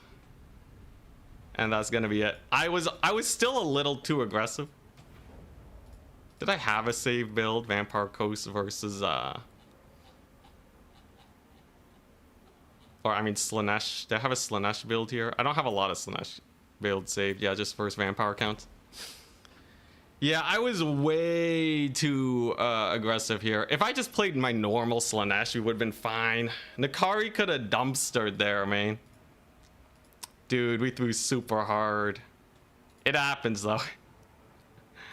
Yeah, well, so I did have Fiends. If I summoned in more for the Armored Crabs, it probably would have been fine. Realistically, though, I misplayed by attacking so early. I could have sat back for way, way longer. Yeah, well, at least the crabs cooked well. He hard countered like all of my starting army with the crabs. There was nothing to be done there. These skirmishers don't have AP either. Yeah, super mind gamed. It happens. GG. I will send you guys over to Turin in a second. Get me out. I will send you guys over to Turin in a second. I think, realistically speaking, you probably take Nakari anyways here, right? I think you take the Nakari. I think you go for the Pavane. You go for this. And you're probably fine, even if they bring guns. I think I was a little too traumatized losing, like, just by throwing Nakari that one time. But you can take a super stack Nakari. Whoops, funds. You take a super stack Nakari. You take 2 units of Fiends. Yeah. I didn't stick with my guts. Didn't trust my gut. Although, like, I don't know, if you did go mass guns, it could have possibly been sketch. You sent a replay? Sure, Pope Patty. I'll take a quick look at the replay. Dang, though. Dang, we goobered. Let's see here. I do think you probably want the Marauders, but then you just don't fight. I think you do like a bunch of hit and run with the Marauders. That map was actually pretty rough for us. Very close quarters. I think you do want 2 Furies. I think against Coast, 2 Marauder Horsemen and Nakari is enough to deal with most of the garbage. The Chaos Warriors are better versus guns, but they don't have the same deeps as Forsaken. So I don't know if I really like them. Eternal Entourage is way too risky against Melkoths, so we cut them. I do think you want a Hellstrider starter, though. Replays from turns 1 build tournament? Hell yeah. But yeah, I think you go for this. Let's see here. So this is enough to stop a mass guns Coast. I thought he was gonna go guns and Moringles, but it was just mass Crabbo. High rolled it, man. High roller. I can't take a Mirror Guard, I guess. Mirror Guard have melee defense lords and heroes, I guess. I think we take the Mirror Guard. Chaos Knights, it never really felt like I had an opportunity where it was worth it to summon them. Though, against, I think a one of against like a gun build is still good to have. I do think you want the Pound Town or Nakari. And then what? Fiends are just really good in general. I think Fiends were amazing. Taking a ton of them is nice. And then just like a handful of Forsaken for cleanup crew. Do you even really need Forsaken for cleanup crew though? The Marauders might deal with zombies faster with more capture weight. Let's just take like 2 Whip Marauders for some late game capture weight, and mostly you're just spamming Fiends for the Crabos. I think this is the way. Slaanesh versus Vampire Coast. At least that game, it mostly happens because I haven't actually played that many games against Vampire Coast. We shall not let them get us again, though. All right, let's take a look at this. Bretonnia versus the Chaos Dwarfs. Let's see. Dang, 1-1. Yo, if he beats the Wood Elves, that would be crazy. All right, let's see this. Lots of archers like it. They should probably be more with the infantry, though. Yeah, there we go. Just slightly mispositioned. This was Duke Beaumont versus Apostate Prostate. Apostate Prostate's a good player. Gets a capture point, all right. A little bit of a, ooh, Knights Errant getting surrounded. Misplay there. They didn't really do anything from flanking. But, oh, and yeah, the Trebuchet's a little bit out of position. Oh, but you have reserve summons. Okay, never mind. Trebuchet's totally fine. Goes for a few picks here and there.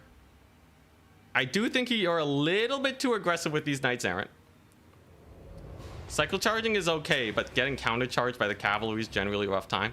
What you should be doing is pulling in these guys to do something, because this is your main army.